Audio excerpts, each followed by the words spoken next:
You're listening to the Pelicans postgame report on the PRO Media Network for all things Pelicans. Perfect. Fly Pelican, fly Pelican, fly Pelican. And I tell them that birds of a feather flock together. Fly down, I'm a Pelican forever. Pelican forever. Ain't gon' lie, I feel flyer than I ever been. We stay ballin', this New Orleans, I'm a Pelican. It's going down in the nest, wild, wild west. Come in town and you best show us some respect. 3-point threat, I better make it rain. If it's up, then don't jump stupid like your ankle sprain. Always said, never hate the player, hate the game. Jumper where the dame late, punch a train. Post game, Big Q, talking about business. Bird gang, YouTube, they ain't flocking with us. Lock up the division mission, get into the finals. Finish competition, then it's going win the title. I know this flyer than you can get. Such a threat that the refs just might call a tag. You could double, you could press, but you can't check. Right, left, slide by you like a Eurostep. Fly Pelican, fly Pelican, fly Pelican. And I tell them that birds of a feather flock together. Fly down, I'm a Pelican forever. Pelican forever. And never, and never, and never, and never, and never, and never. Say birds of a feather flock together. Yeah, fly down, I'm a Pelican forever. We didn't play with any force. We you got to play with force with teams that's going to switch like they were doing. The dominoes fall when you run into actions. You get the ball out of bounds quickly, you rebound, you get it up the floor quickly, you get to the paint, kick out, got to share the basketball. Just didn't do a great job of doing of those concepts tonight. What did you see before his way back? Things looked like it was just absolutely in control with most points of this game. What did you see? Yeah, he was good. He's attacking, he's getting downhill, getting to the basket. He did a great job rebounding, which is an area that we have to improve in. But just good to get him on the floor and hopefully he can continue to gain his rhythm. On top of that, especially for most of the night, protecting the ball a lot, finishing 13 turnovers, a couple of those were late to just. Was it the shots we wanted to get, or was it just kind of the not playing with force that allowed the offense to kind of get stagnated? Well, it starts with our ability to play with force and be mentally tough during difficult circumstances. And tonight, it was not our best job. Defensively, we couldn't stop the drivers from getting into the basket, and it enabled them to get the shots that they wanted, and we were stagnant on offense. All right, thank you. Thanks, Coach. Goddamn right. For all things Pelicans, you're now tuned into the Pelican Post-Game Report. Much love to the fan. Appreciate y'all for being in the stream, man. Pelicans crushed by the Hornets, 123-92. Literally crushed by the Hornets, man. And Zion did make an appearance. DeJounte Murray, but that's the only one they got out of that liquid. He one-hitter quitter interviews. All right, Willie said he ain't play with any force. You got to use the force. And Obi-Wan and everybody else, you got to use force. That's the reason why the Pelicans didn't play and win the game against the team. So that's what you got right there. And it's just one of them things with Willie Green. But anyway, we're gonna break it down here, man. Also, shout out to the fam, man. Appreciate y'all for being in the stream. Please do us a service. Hit the like button. Hit the share button, man, and notification bells, as well as we're up in this thing, PPR, representing the Flocking Nation. And listen, man, this was a tough one. Lex, shout out to you. Appreciate you. Appreciate you stopping by to drop some science on this. But listen, this was I don't know what this was, man. This team, we talked about this in the preview stream yesterday. The fact that the Hornets, they'll get a win out your ass, and that's exactly what they did. Now you are going up against a Toronto team coming up soon that is on the verge of winning 3 games in a row. They're currently beating the Hawks squad right now. So, man, listen, this is not looking good, man, at all. But thoughts on the game before we jump off into the stat version and run through this thing. We're gonna open up the lines tonight for the fam as well. What's up, Big Q? How you doing? I'm doing good, Lex. Pretty Well, good, despite the crap that we seeing, man. Well, I want to start off with something positive. Okay, let's hear it. What you got? I won my game today. All My right. boys played, boy. They All played. right. You know what I'm Yeah. saying? Shoot. Made adjustments. You made In some the second adjustments. half. Well, hold You know on. what Let me give you a round of applause for that. You got a dub. We got to celebrate them. We only got 12 of them the whole damn year. So when we get the dub, we got to celebrate. Oh, Yeah, yeah. Lex, Yeah, it was a that's close game in the in the first half. Oh, but in the second half, Big Q. Oh, we went to a full court zone press. You know what I'm saying? Yeah. And then we went into a man zone, in the half court. And that changed the whole complexity of the game. And the They had no defense was on and popping. Yeah, they had no adjustment for you. They couldn't adjust to what you had Oh, going on. no. So, I'm happy. And I just want to start out with something positive. You know what I'm saying? Good. That's Something good. We need to hear Alright. some basketball positivity. That's for certain, because the Pelicans damn sure ain't giving us nothing. Now, Lex- Jamal, I will not let Willie Green give my team a speech because he can't tell them nothing. And they would lose respect for him right away. You know what I'm saying? What more do you want from me? Oh, and guess what? Guess what? Another thing. My point guard was out today. Oh, come on. My Just point like guard was out today. Just like DeJounte. Yes. Yes. And you know what? That's why the first half it was tricky. Uh-huh. Oh, but Mamacita figured it out. You know what I'm saying? Because we were studying. We were studying over there in the coach's corner, right? So you made some adjustments, is what Oh, you said. yes. Okay, there we go. Look. Saw they were leaning on that right side. Be like, all right, dude, you gonna move over here. We're gonna put another dude on the other side to take care of like the strong side. You know what I'm saying? All right. Man, I was pumped. It was tricky though. It was tricky. Shit, that's But all right, anyway, man. Congratulations on we that, figured man. it out. All right, to the Pelicans. I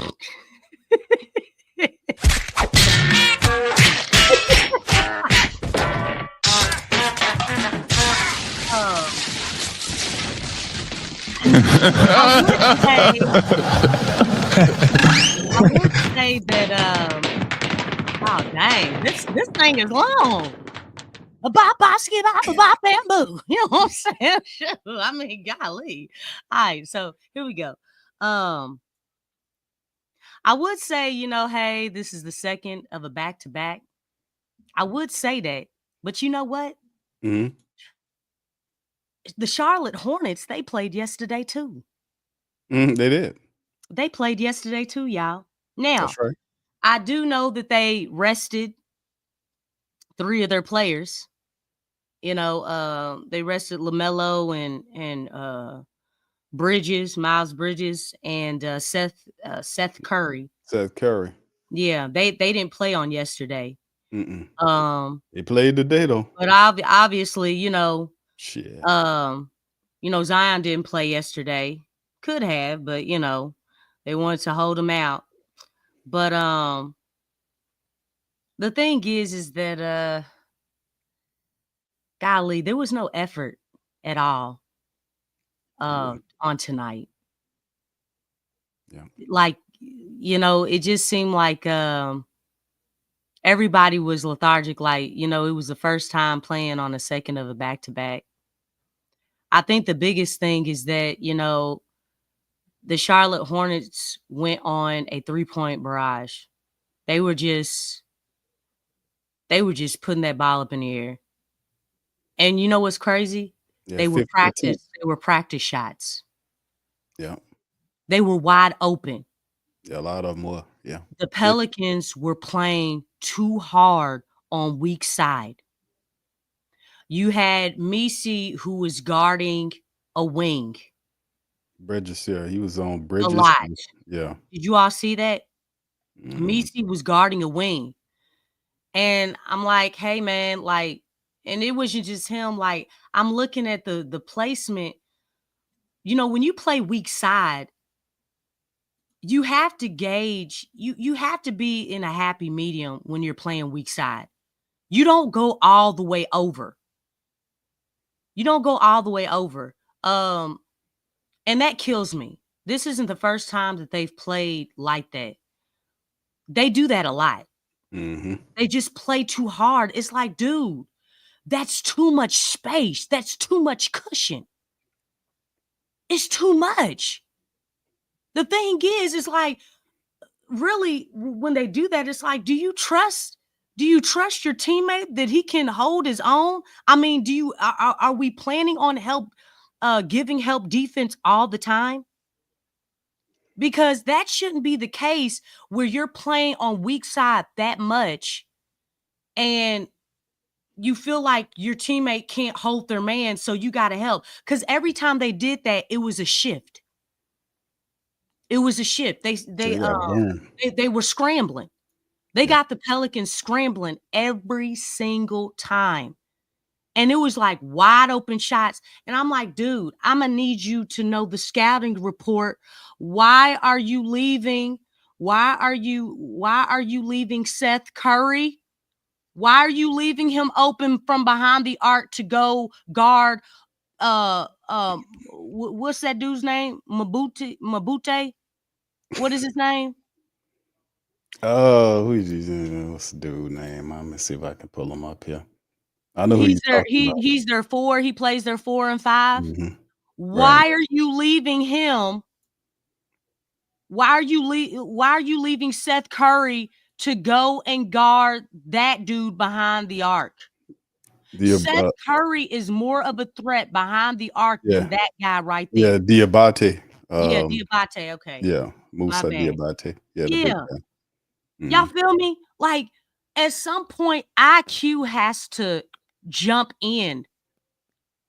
And it's like, then on the other end, because obviously, and I thought it was funny how Zion played today. I was like, you know what? This is really a joke. Because they put Zion in 5 minutes to go in the game, right? You know what I'm saying? I'm like, that's okay. the Paulus minutes. You know that. They really like, just, I don't know, being silly with all this stuff. But get his minutes up. But the thing is that you're doing that on one end, right? But then on the other end, you have LaMelo Ball guarding Zion down low, and nobody knows how to get the ball to Zion. I'm like, how is it that they're able, like, we can't recognize that stuff on the defensive end and then come back and we don't understand, like, and this has been a huge problem, understanding mismatches. The Pelicans never exploit mismatches. Not nearly enough. And then it's like slow as molasses. Slow as molasses, like, dog, he has the dude pinned. Why are we hesitating to get the ball down there? And these are those small details that I talk about. These are the things, that's what you have to do in order to have winning plays. You have to recognize and understand the situation. And it's it's not recognized. And it's like, this stuff is not hard. Even on the screens, the hedges and the holds, they didn't really hedge and hold. But it's like, why are you all content with being the height that you are, when if you just simply have your hands like that, the hands out, right? You go from 6 foot to 7 foot just with your wingspan. Why are your hands down? I don't know what I'm saying? Like, I mean, that's IQ though, Lex. You talking about, but it's basic stuff that I'm like, in order to at least, try to, distract the shooter from making the shot, where are your active hands?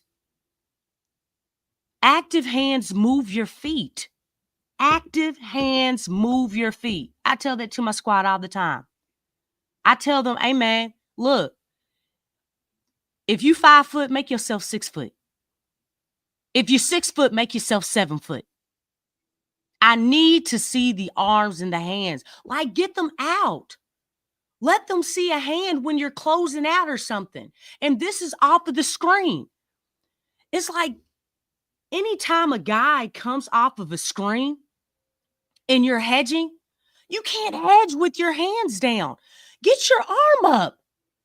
So they can see you and stuff. So, like, the thing is, you can deter them from trying to score on you until your teammate recovers, and then you can retreat and recover back on your man.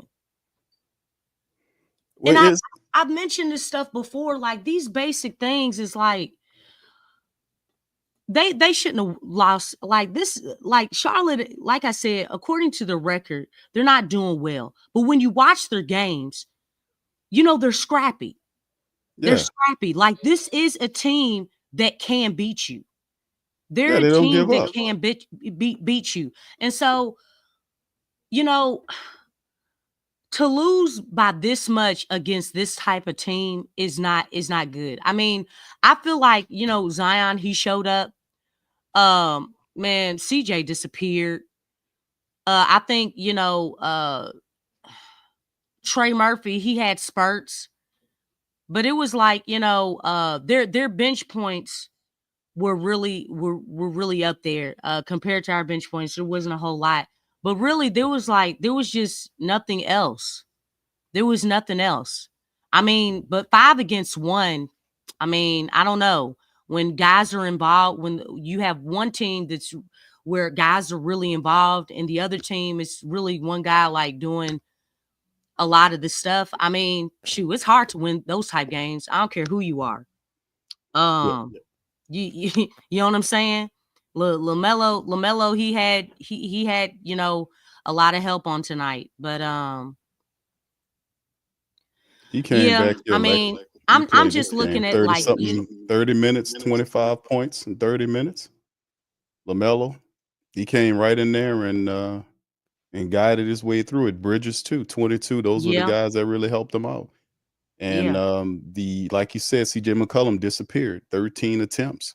We'll go over the stats in a minute, but yeah, go ahead, finish your point on that, because this is some interesting stats to look at, man, to behold. The fact that Zion did have 26 minutes tonight.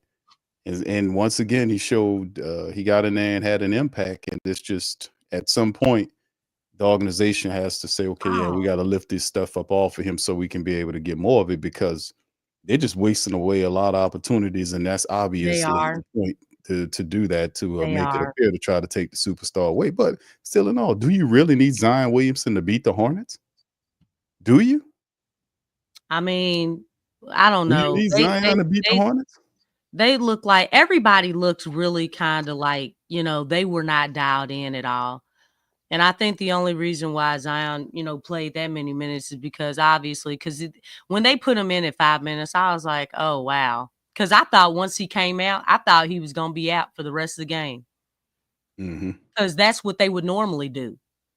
Right. But I guess, you know, because it's in Charlotte, you know, friends and family and all that stuff, you know, that's almost like, you know, when Willie Green, when it was Hawk's birthday.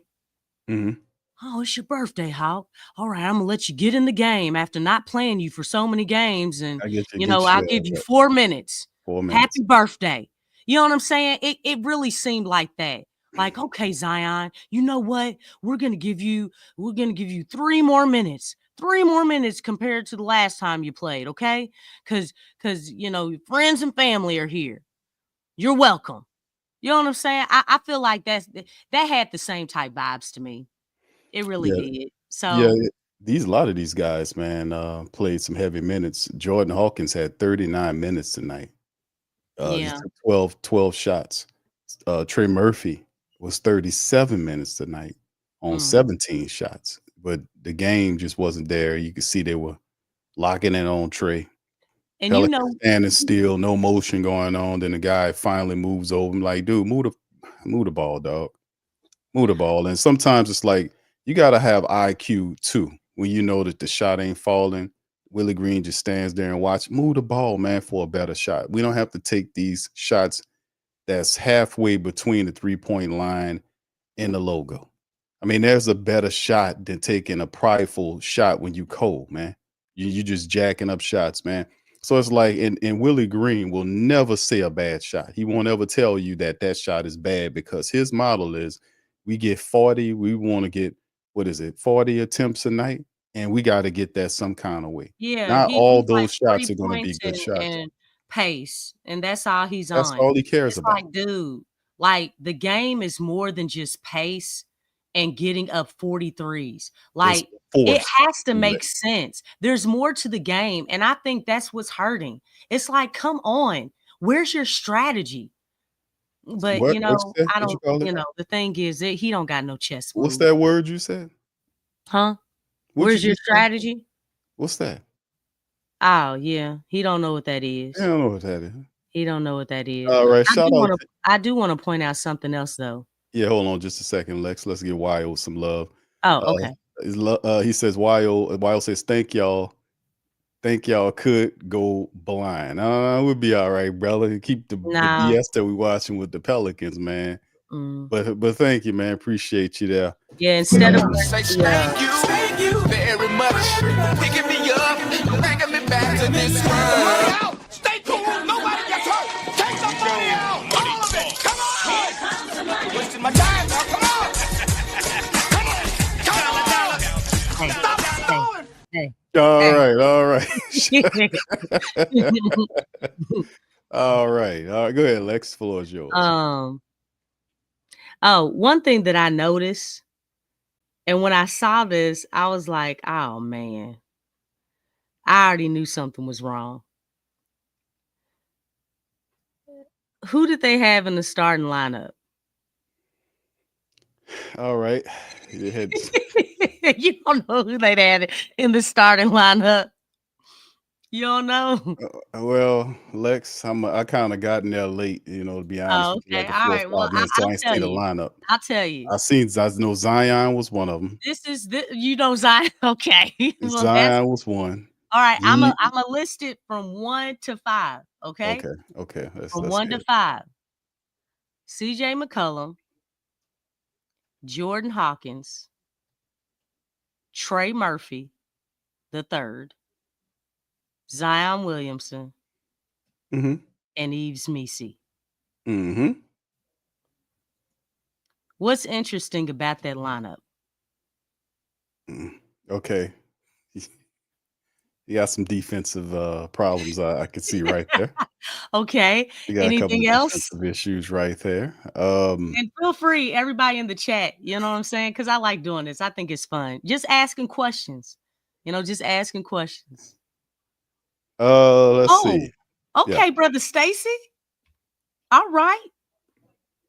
This is very interesting. Oh, we do have a point guard. His name is CJ McCollum. No. What did I say the last time? What do we see in the last few games? When CJ is playing, it's a lot of stuff. True 2, that is when he's most successful. I know. That's when he's most successful. The lineup, can anybody guess what the lineup should have been?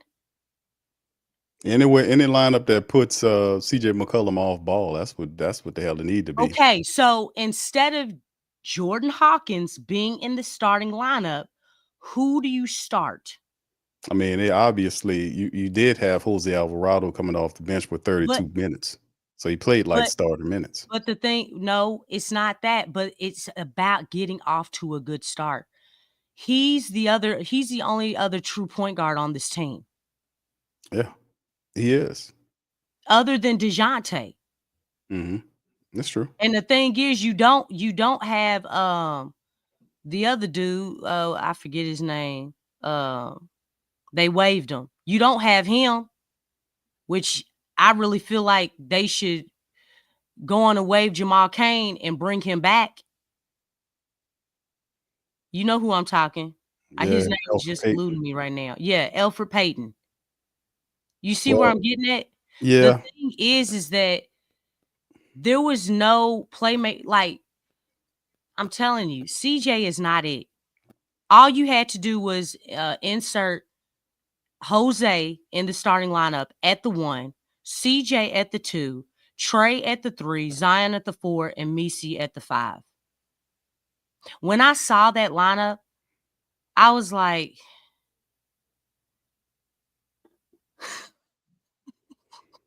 I mean, Lex. I mean, Willie like, is. dog, I'm gonna need you to be a whole lot brighter And than Hawk this. got more minutes than anybody. Hawk had 39 minutes. That's more than even Trey.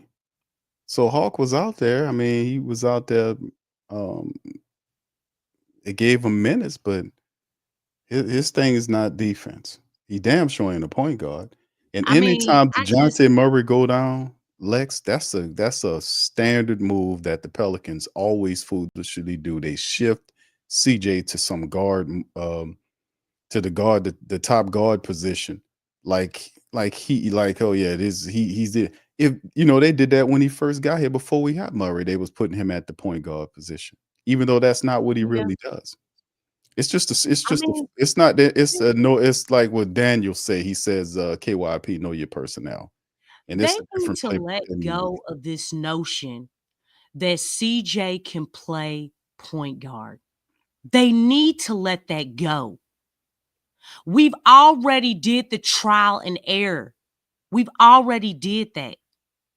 That's not where he's at his best. Nah, he's off That's guard. not how you maximize CJ McCollum. That's not how you do it. You have to put him at the 2. That's where he's going to flourish. You know what? I didn't see any pick and roll from CJ or remember when CJ was working off of you know what I'm talking, you know where I'm getting at? Working Tice. He just did that. Wasn't that this week, y'all? Wasn't that what this week? Yeah. That's interesting. But Yeah, yet it is. they didn't do that at all in this game. You see how they change? Like why is there no, like, in just basic things?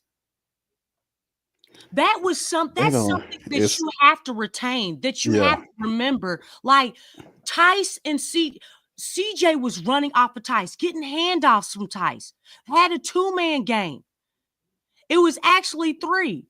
If you have Jose, you have CJ coming off of Zion, okay? You get CJ started, guess what? You got a double threat in CJ and Zion right there. Because now you got to choose your poison. And then guess what? You got Trey Murphy. Huh? Oh my gosh. Did we see this before? Did anybody else see this before? Yeah. I'm just saying. They don't, but They those just type of did things, this and it worked. those things just don't did stick. these. That's the crazy part. They don't stick with the things that work at times.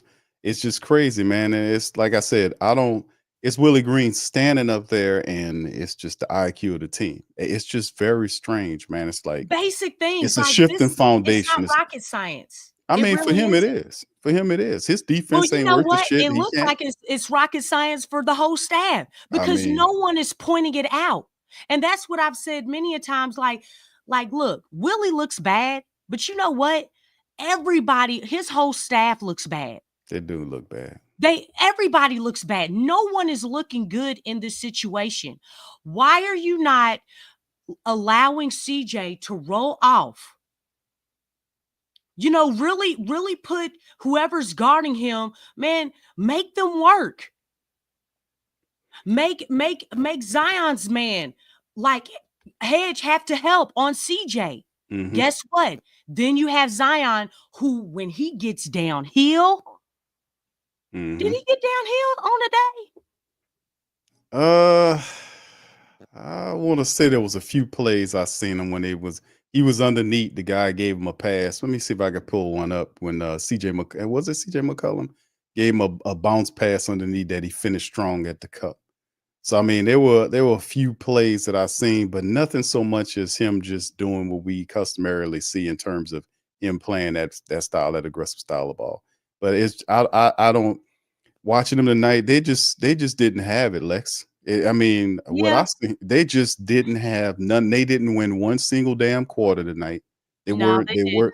They I were mean, it not. was a blowout in Yeah, all 4 yeah. It quarters. was I mean, wire to that's wire. basically what it was. Yeah, they didn't. These people defense. They had them. This like you talked about. It was the wide open shots. The defense wasn't there. The IQ wasn't there. Willie Green talked about we ain't play with any force. Does force mean any intelligence? You know what? Because that's also another thing. Force means nothing. The team. Like, his words are just No, it's the they way irritate me. Lex. It's the way he's using these words. They're non-combative, non-aggressive terms, and that's why he uses these terms. He knows full well what he's doing with all these fluffy words that he used, but trying to get the team to play with aggression without saying aggression. I mean, but the thing is this. And that's a problem for him. Well, I Because mean, he's not aggressive. He's not an have aggressive. He wasn't an aggressive player, nor he is had he he an has some aggressive coach. he has some toughness to his game, but the thing is, I don't know what happened between him being a player to him becoming a coach. Something, maybe it was his He got religion or turned whatever it down. is. I know he's overly religious.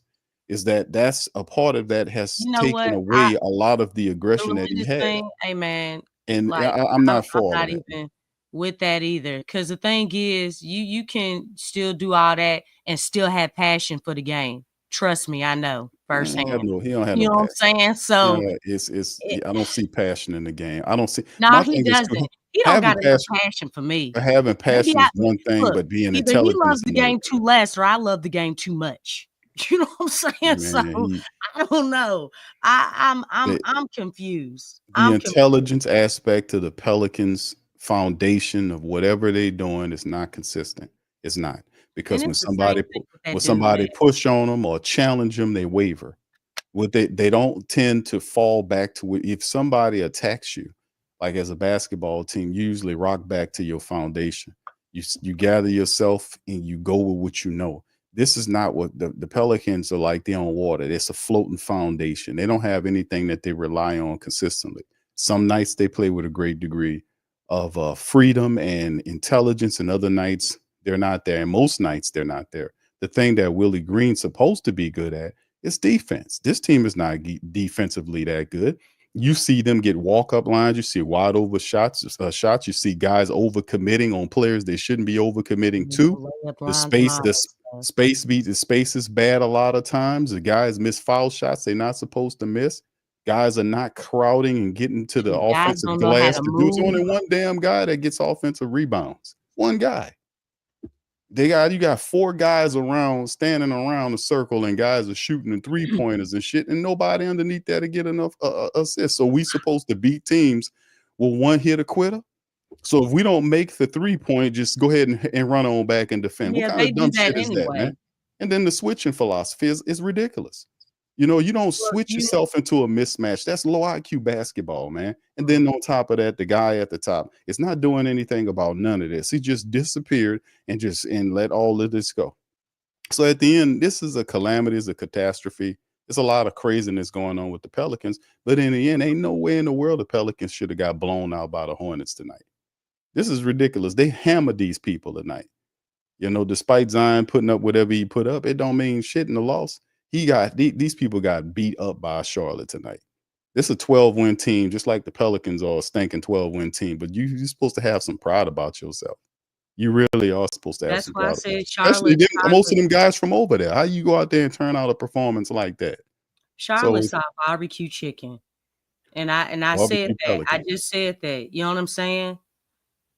Mm-hmm. I mean, you know, they saw it. Oh shoot, we playing the Pelicans. They knew they could win.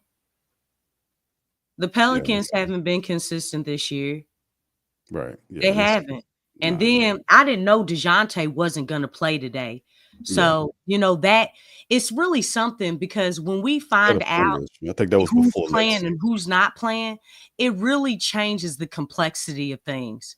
You know what I'm saying? Which is awful. It shouldn't be like that, but it really makes it difficult to gauge, like, hey, because obviously we were thinking DeJounte was going to play today. And if DeJounte would have played, I think things would have been different. Oh yeah, nobody can duplicate what DeJounte Murray does. That's the whole thing. When he's out, you really miss him because you don't have any other floor generals there that the team respects to put in that role while he's gone. Now you have a Jose Alvarado that comes out there in limited minutes, but if DeJounte Murray don't play, the first person he gonna put there is 33 in the third, CJ McCollum at the number 1 position. Yeah. It's set him about He facilitating. really, man, Willie Green really does trust CJ, man. He really does. Like, he really puts all his eggs into CJ. He does, just naturally. And the thing is, it's like, you know, even a player like CJ, you have to position him correctly. Yeah, position his ass to the off guard role. That's where you And it position doesn't him. seem like CJ really says anything. Like, dude, like, can you make a suggestion like, hey, man, look, Willie, I can play way better if I'm playing that true 2. You need to, No, instead of J-Hop, you know what I'm saying? I mean, that's if something he has y'all to do. grown men like that, The head you coach can't has to come do out and that. say that. It's not like you're telling him to pull you out of the starting lineup. Oh no, Just like the thing is like, I don't know. that's not nothing McCollum gonna do. Yeah, I know. I know it's McCollum not. wants to. I think But in the his thing mind, he is want to be the that, one. but McCollum, he doesn't flourish like that. It's like, Yeah, but he how don't see do you himself not as know that your game? because Like, he's. you've been in this league for a long time, and even with Portland, it's like, dawg, Dame Lillard was handling the rock. That's You were true, but playing the 2 most of the but time. when Dame went down, they put McCollum took over that scoring role But for how long? That until wasn't Dame got back. consistent. Until Dame Exactly. came back, And that's what the Dame, a role lot was. of times, he would come back for the most part pretty quick. So it's not like he stayed there. Mm-mm. But you actually this is a lot of these players are ego driven, man. So I mean, and CJ McCollum he definitely has quite the ego, but he's not going to tell Willie Green. That's up to Willie Green, the head coach, which means supposed to be the brains of the outfit is supposed to designate roles and tell players what they're supposed to do. That's what a coach is supposed to do. And when they're not doing what they're supposed to do, he's supposed to check them, and if they don't listen, pull their asses out of there. That's what a head coach is supposed to do. And Willie Green is weak in many areas of his game, man. Like Yeah, you said, he is. you're supposed to know your personnel. Well, Yeah. there's no excuses for I Willie mean, Green not shoot. knowing the true talents of his players when he What, this sees is them in year 4 practices and and he games. still don't know his You're personnel? supposed to know your personnel, man. They got people we watching these people and we know them better than he do. And then he's looking at them and over relying because he don't see the game like that. Either he too close or his staff's supposed to help him understand, hey man, a lot of these guys, let's try this, let's do this, that, and the third. And I'm with you on the Jamal Cain. Jamal Cain's not even playing in these games, Nah, man. he's not.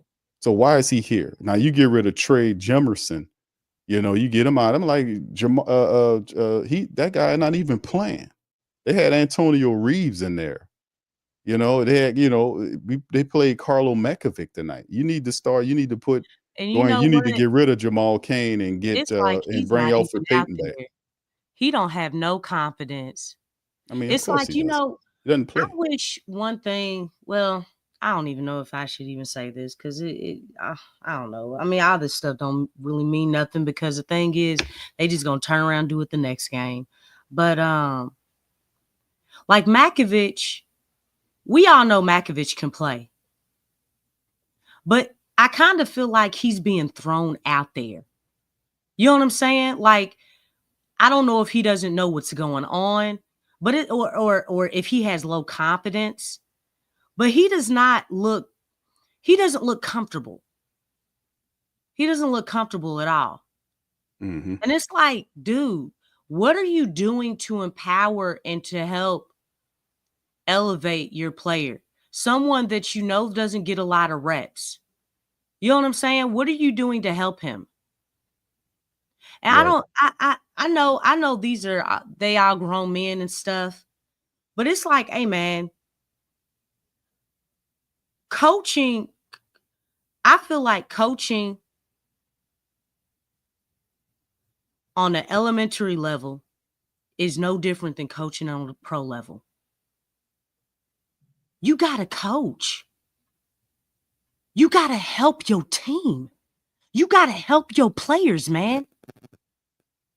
There's no difference. There really isn't. The tone and the way you're explaining what needs to be done may be different, but trying to help your team and encourage, uplift, and build confidence with your players, that is something that goes across the board. I don't care what age you are. But I mean, you gotta put some work in as a coach. You know what I'm saying? You gotta put some coach in. You gotta put some work in. And you just don't see that. You really don't. Obviously Antonio Reeves, he was called up. I saw him out there. These guys really are not, they really can't be effective if you're not really putting them in positions to succeed. Because really, I feel like Willie's just throwing them out there and it's like, all right, go out there and play. That's what it looks like. I mean, if it's garbage minutes, and that's pretty much what it does. For Karlo Mekovic had 6 minutes tonight. That's garbage minutes there. Antonio played 12 minutes in the game, but that's not, But I mean, he's these. I mean, but if you're trying to insert these guys, you know what I'm saying? No, that's not. If you're trying to, if the only way these guys can contribute is if you're helping them out, because first of all, you don't play them consistently. So the least that you can do is at least position them so they, like, for instance, set up a play for Makovic. You know what I'm saying? Let him see the ball go through the hoop. And you know what I'm saying? Position guys so they can be more confident. All right, I saw the ball go in the hoop. You know what I'm saying? The ball has energy. Oh, man, nobody ready. You know what I'm saying? I mean, come on, man. The ball has force, okay? No. The ball has force. You know what? And all the words that Willie Green uses, I made a vow I will never use them words. You know what I'm saying? Credit. Force is energy. You know what I'm saying? We gotta play with force. Proud. I'm not using any of those words. I make sure I don't, because they've scarred me. Those words have scarred me. It's just Willie Green's bad coaching. That's all that I know, but the fact that he uses those words, it scars me. It's bad basketball. I know it's bad basketball, no doubt about it. What you're seeing, because he comes out and says they didn't play with any force. It's the temperament of the team, man. I mean, it's the temperament. These guys wasn't for me. These guys weren't prepared. He's lax because he has a comfortable environment with no pressure to win. Yeah. And he's being because you would because the VP's telling them, don't worry about what these other people are saying while I'm hiding from them. I'm telling you that you're not going anywhere. We're gonna hold on to you, and that's dumb. You know what? That's stupid. True. And you will understand him being that lax, because if he didn't, it would show in his coaching. It would show in his determination of what he's doing. It will force different rotations. It'll change philosophy. It'll change a lot of stuff. So you have these morons, this idiot running the team, and he's allowing this to happen. So at the end, a good leadership would have fired Willie Green over a month ago and put somebody in there that they can do something about it. But like I said with Gail Benson doesn't care. She is completely detached. She is completely ignorant and foolish about everything going on with these professional teams. She don't know shit about them and ain't trying to learn nothing. She over relying on people who don't know what they're doing, and they're not even doing any work to find out if these teams are any evaluation on the decision makers of these teams. That guy found a gravy train where he has zero accountability. And that is the problem. When you have people that don't know shit about the teams that they own, have people that are running the team with no accountability, this is what you're going to get. So in the end, it's just a calamity and a catastrophe mixed together.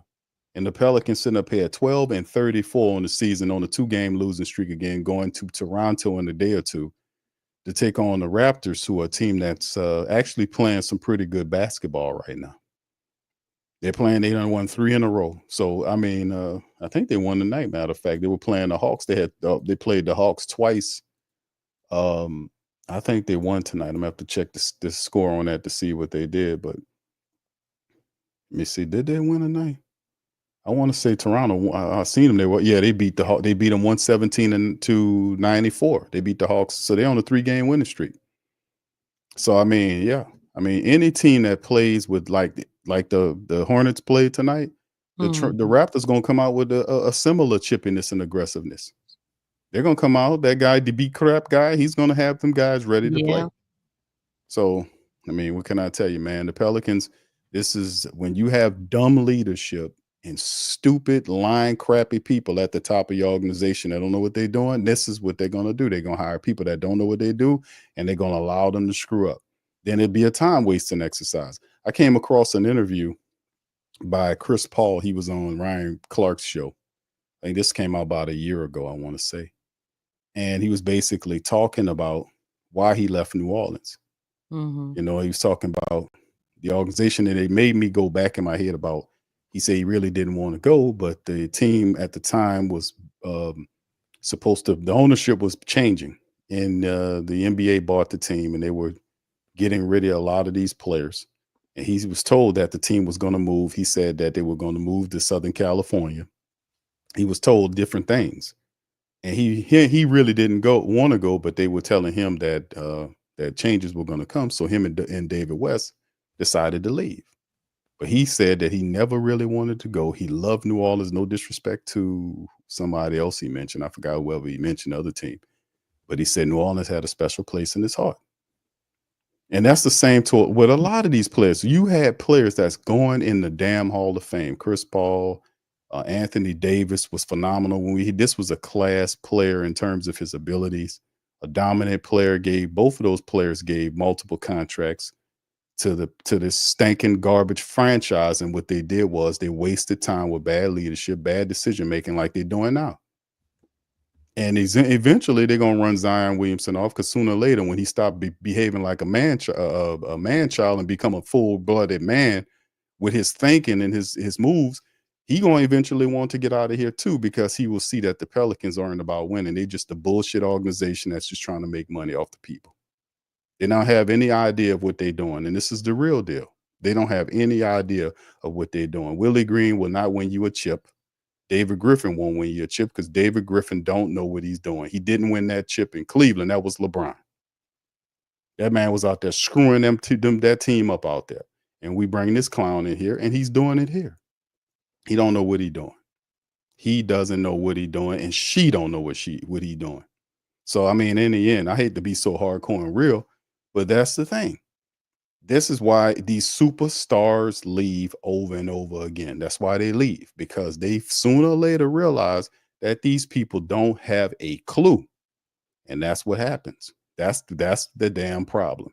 So anyway, let me go ahead on and get on into the next stats right here, so we can get to the preview of the Toronto game, so that we can move this thing along into the call-in stream. Jay Black, shout out to you. I see your brother Stacy in there. Y'all, please, if y'all getting in, please make sure your phones is top notch, or you don't have an earpiece. If you got a earpiece from Wish app, please don't turn it on when you're on PPR, because it's not gonna sound right. So just make sure your shit good, bro, so we can hear y'all good, man, and we're gonna be all right. You hear me? All right. So anyway, let's hit the stats. Lex, you ready? Who's the stats sponsored by, Lex, tonight? Who's the stats sponsored by? I don't know. I know you're gonna tell me though, right? I want you to tell me who the stats sponsored by. Oh shoot, LaMelo. There you go, LaMelo Ball, sponsor of tonight's stat read. LaMelo Ball, 25 points on the comeback game against the New Orleans Pelicans. Pelicans 32 of 84 tonight for 38.1%. Guess what, Lex? They were 8 of 31 from downtown. The Hornets, 42 of 84 for 50% from the field. They were 21 of 50 from downtown for 42%. Shoot, the math wasn't mathing. 8 made 3-pointers to 21 3-pointers. Then you look at the foul. That became a mathematical situation, you know. That made winning. He couldn't bridge that gap. 20 of 26 by the Pelicans from the foul line for 77%. The Hornets were 18 to 25 for 72%, almost 50 rebounds by the Hornets versus 39 by the Pels. The assist game was Hornets 28 to 21. The steal game was Hornets 11 to 8. Tied 5 all on the blocks. Pelicans had 13 turnovers of 15 points given up versus 15 turnovers, 14 points given up by the Hornets. Fast break point, Hornet way 22 to 13 points in the paint. Pels 146-34. And like I said, it was one of those situations where, man, they just ran away with this thing. The Pelicans did not win one single quarter tonight. And of course, the top people scoring wise or individual numbers for the Pels, Zion Williamson in his return. He had 28 points, 11 rebounds, 2 assists and a block for Zion Williamson in 26 minutes. He was 11 of 20 from the field and 6 of 8 from the foul line. So Zion, in a limited 26 minutes, were able to put in a double-double of 28 points and 11 boards. So whatever minutes he gets, he does seem to have an impact when he's there. So that is the only positive thing I get out of that. Trey Murphy tonight was 16 points, 5 assists, 4 boards, 2 steals and a block for Trey in 37 minutes of action, 5 of 17 from the field, 2 of 9 from downtown, and 4 of 6 from the foul line. That was his numbers. 14 from Jordan Hawkins. Jordan had 14 points, 3 steals, 4 rebounds, and an assist in 39 minutes of action. He was 5 of 12 from the field and 2 of 6 from downtown. He was 2 of 2 from the foul line. In his second straight game, he finished with 12 points and 8 boards, 1 block. 19 minutes he played in the matchup, 4 of 7 from the field. He was 4 of 6 from the foul line. So those are numbers on those guys. CJ McCollum, 23 minutes. He scored 9 points, 3 assists, 2 rebounds. He was 3 of 13 from the field and 1 of 6 for downtown. So that's some of the numbers. Then, of course, off the bench, not much to really talk about off the bench for the Pelicans. 7 points from Javonte Green for 24 minutes. He also had 2 assists and 3 rebounds. 6 from Jose. Yeah, 6 from Jose in 32 minutes. Jose had 32 minutes in the reserve role. He finished with 6 points, 5 assists, 1 rebound, and a block for Jose Alvarado. 2 of 6 from the field, 2 of 5 from downtown. And those two were the only guys really that did any scoring off the bench from the Pelicans. They get hammered. And, of course, you look at Charlotte's side. We talked about LaMelo and his return, 25.7 assists and 5 rebounds with 3 steals and 30 minutes for LaMelo Ball. It was 22 from Miles Bridges in 28 minutes. He had 6 boards to go along with those 3 assists. 13 from Josh Green and 16 off the bench from Seth Curry in 19 minutes. He was 4 of 6 from downtown. So the Hornets took care of business against said Pelicans, man. And that is the stat read, tonight's stat read, sponsored by LaMelo Ball. So there you go. All right. So, yeah, that's of it. And then, of course, we kind of transition into the next matchup, Lex. Like I said, the Raptors are currently on a 3-game winning streak. The Pelicans have to travel up there to take on Scotty Barnes, and Scotty Barnes is going to be I was watching that the other day with I forgot the man, the coach, but he was really upset, man. Yeah, he Scotty Barnes. The beat crap. You know what? I'd rather have him as the head coach of the Pelicans than Willie Green. I mean, at least he has pride, like like he backs his players. Man, he's dead serious about that. This dude right here, man, it really don't make sense. I have never in my life seen a coach like this before. This is really different. It ain't normal. I'm talking about Willie Green. It ain't normal. Cause he don't back his players like you know what I'm saying? He don't back his players like that. Nah. He has no emotion, no nothing. Just, and then it's funny because I've heard some commentators say that he just stays so poised. No, dog, you reading that the wrong way. You can still be poised and have some passion and conviction about the game. I've seen it before. You've seen it with Borrego. You've seen it with him. But Willie Green, man, he just, especially the fact that he's a brother, you know what I'm saying? I kind of, have questions about that. You know what I'm saying? I just never seen that. And like, even with Ime is very classy. He's very astute. Have you noticed that? But that boy, he'll be coming to you like a professor, right? Different That dude curses you out, but you couldn't tell. Yeah, you know Ime what I'm saying? You couldn't tell if he was cursing you out because he's that like pop tree. He's like the beep, the beep, beep, beep, the beep. You know what I'm saying? Like he be doing stuff on the under. Oh yeah. He be don't play. covering it up because he don't even seem like he be doing that, but he does. But the way he does it is it's really classy in a weird sense. But I like his way too. I can get with that.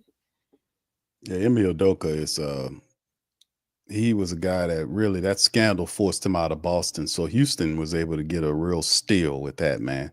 Yeah. They picked him up because they really wasn't supposed to get him. That's like what happened with J. Kidd when he had that scandal. Because the Lakers wanted Jason Kidd to be their coach. That's why they put him on the bench. They had that scandal that happened. I'm mad and at Dallas was able to pull the stack and get him down there. So I mean, we had a shot at both of those guys, but once again, you got a dumbass leadership. They don't know, they just stupid. But anyway, what he said, Willie does have passion when he cries, and he allows Monty Williams to wipe his tears away. That's well, he don't even have compassion to me, because when you have compassion, you care about your players, right? I mean, he said he cares about his players. He's just not taking a fine for you. I'm not losing no money. That's not what it's about. Then you know what? You have 1 foot in and 1 foot out as a coach. You're not all in, because the thing is, your mind is directly going to money. You're not thinking like a coach. He thinking like a coach that doesn't make a lot of money. That's what's going on. And even though if he take a foul, don't you know that the stars will pay for his foul? You know what? I'm not even making. You're not gonna lose no money, and I'm all in for my players. I be going out on the court. You know what I'm saying? Different guy, Lex.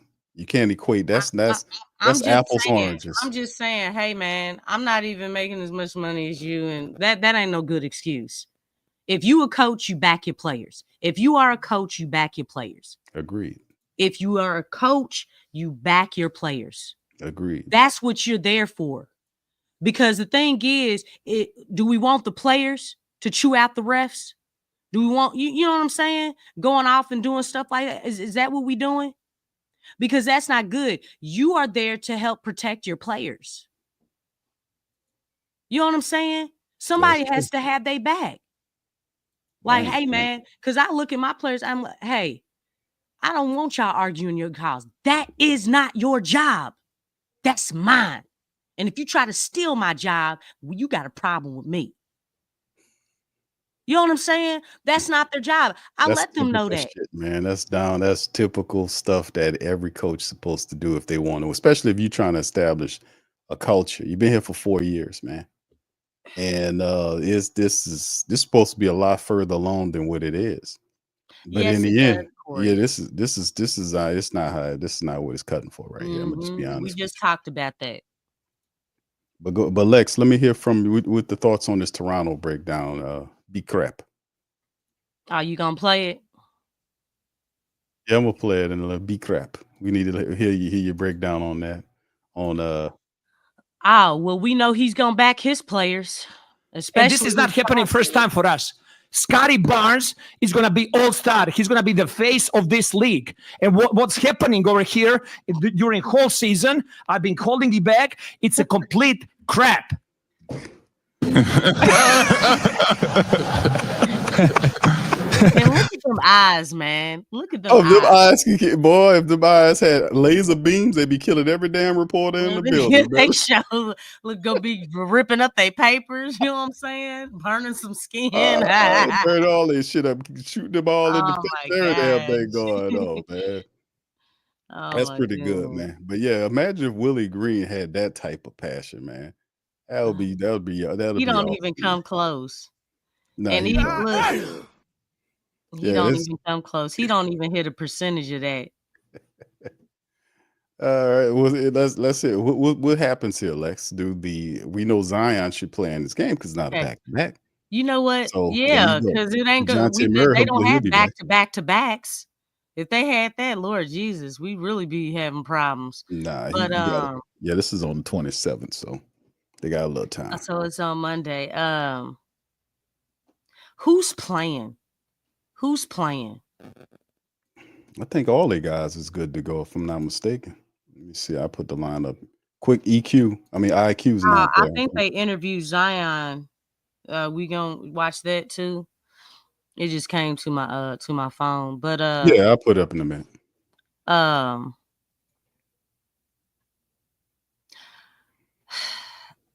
The energy's definitely got to be better if these guys are trying to give themselves a chance.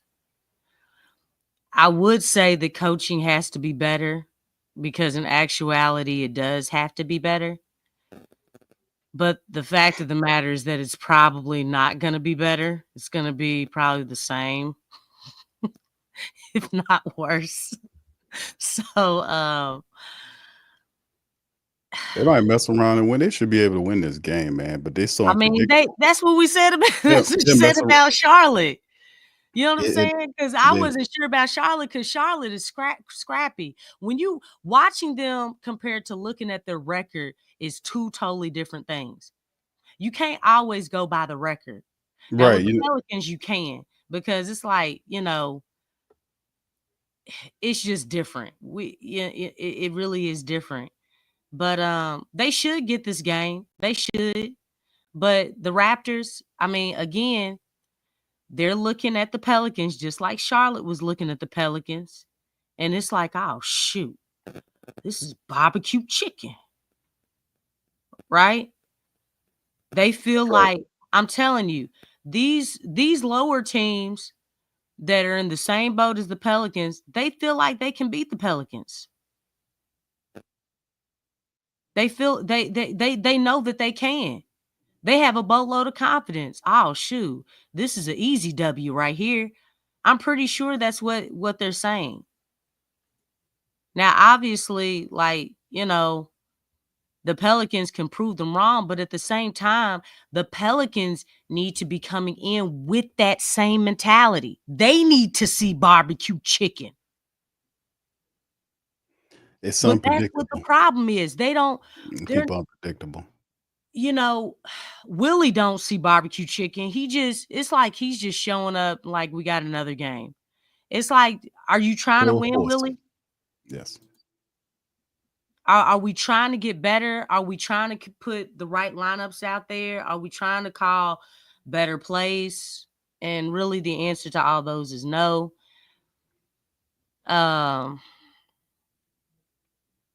No, really, we don't know what type of team the Pelicans are gonna come with. Excuse me, I'm sorry. I just jacked that whole sentence up. We don't know what version of the Pelicans is gonna be playing in this game. Because it's different every game. It's just different. They still don't have consistency in things that do work. For instance, what I was saying earlier with CJ and Tice, how CJ was coming off of Tice. They could have did that with CJ and Zion. And they've actually done that before. But again, you don't see it a lot. So the thing is, are they just going to go out there and just going to play with pace, play with no force, not exploit mismatches? If you're not going to do those things, this is going to be much of the same because, like I said, The Raptors are looking at this game like, hey, we can make this 4 games in a row. But the Pelicans, in that same breath, they need to be looking at this game just like the Raptors are. They need to be smelling barbecue chicken. And it's like, hey, man, we can get this team. Let's go up in here and let's take care of business. Yeah, they got to break the 2-game slide that they're currently on, and it won't be easy, to be honest with you. All right, fam, he's going to cruise to this Zion thing. Then after that, we'll open up the phone lines, family members to chime in. Please have your connection correct. Please do not listen or talk on it with your speaker on, because it creates a really nasty echo that kind of pisses people off. Yes, and we'll get you guys in there. Please feel free to the link is in the chat, and we'll be going to I'll say about 11:30, between 11:30 and 12 for the family members. It is chime in time. Let's hear from Zion and see what he had to say about tonight.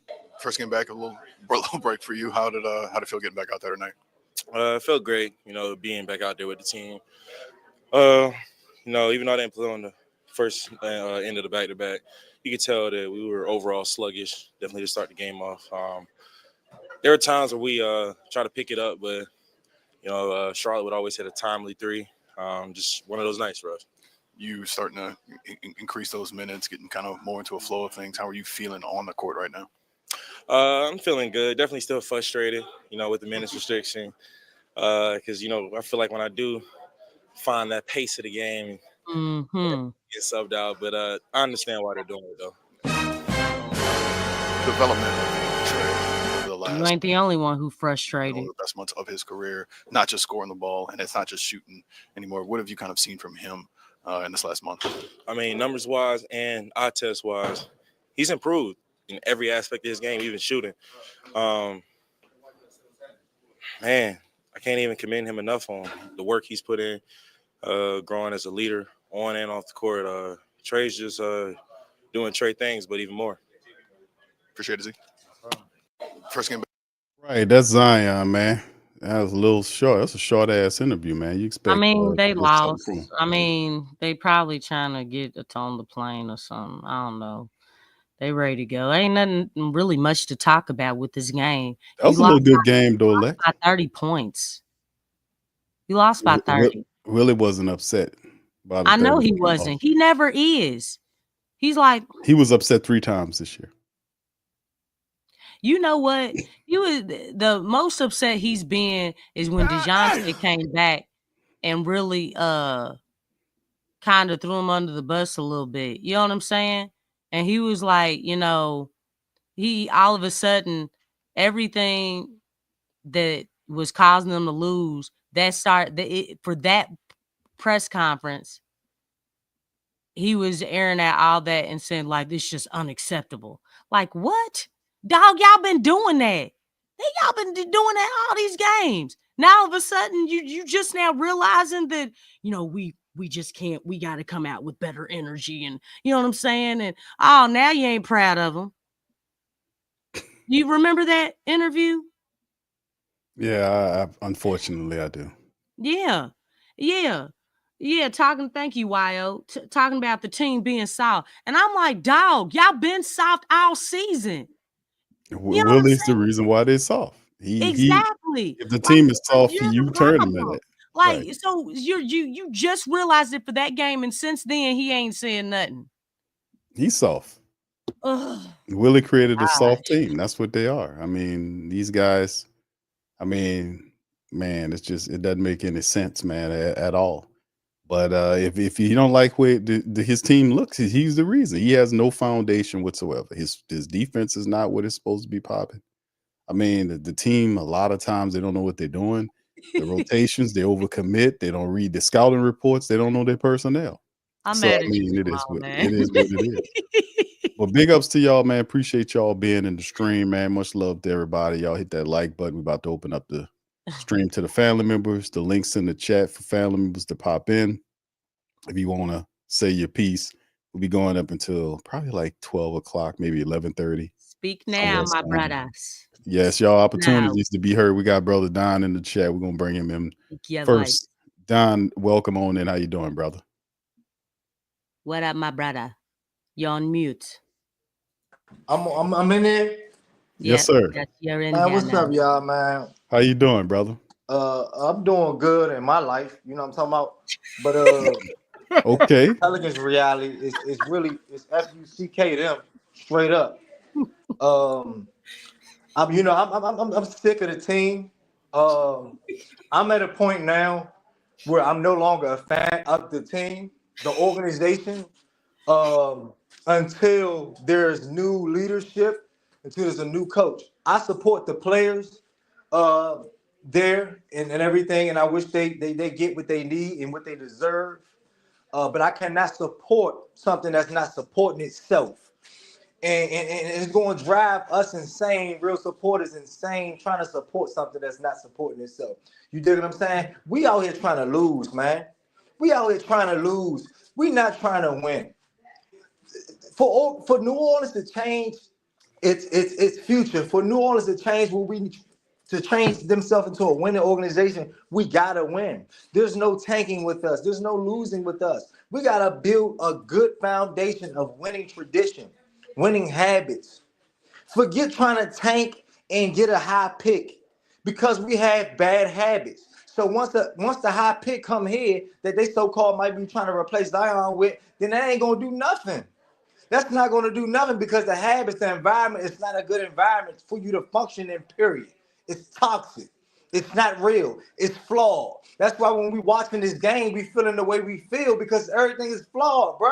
You don't really want to watch it because it's like, bro, we know the organization not helping themselves. We not trying to put it all on the line to win. So what are we watching it for? We know what's going to happen. We know the result. You dig what I'm saying? And that's bull. That's BS. That's BS, bro. For our players to have them be going through this, you see Zion. Zion finally said it. You know what I'm saying? I don't want no damn minutes restriction. I don't want that. And the real ones know he don't want that.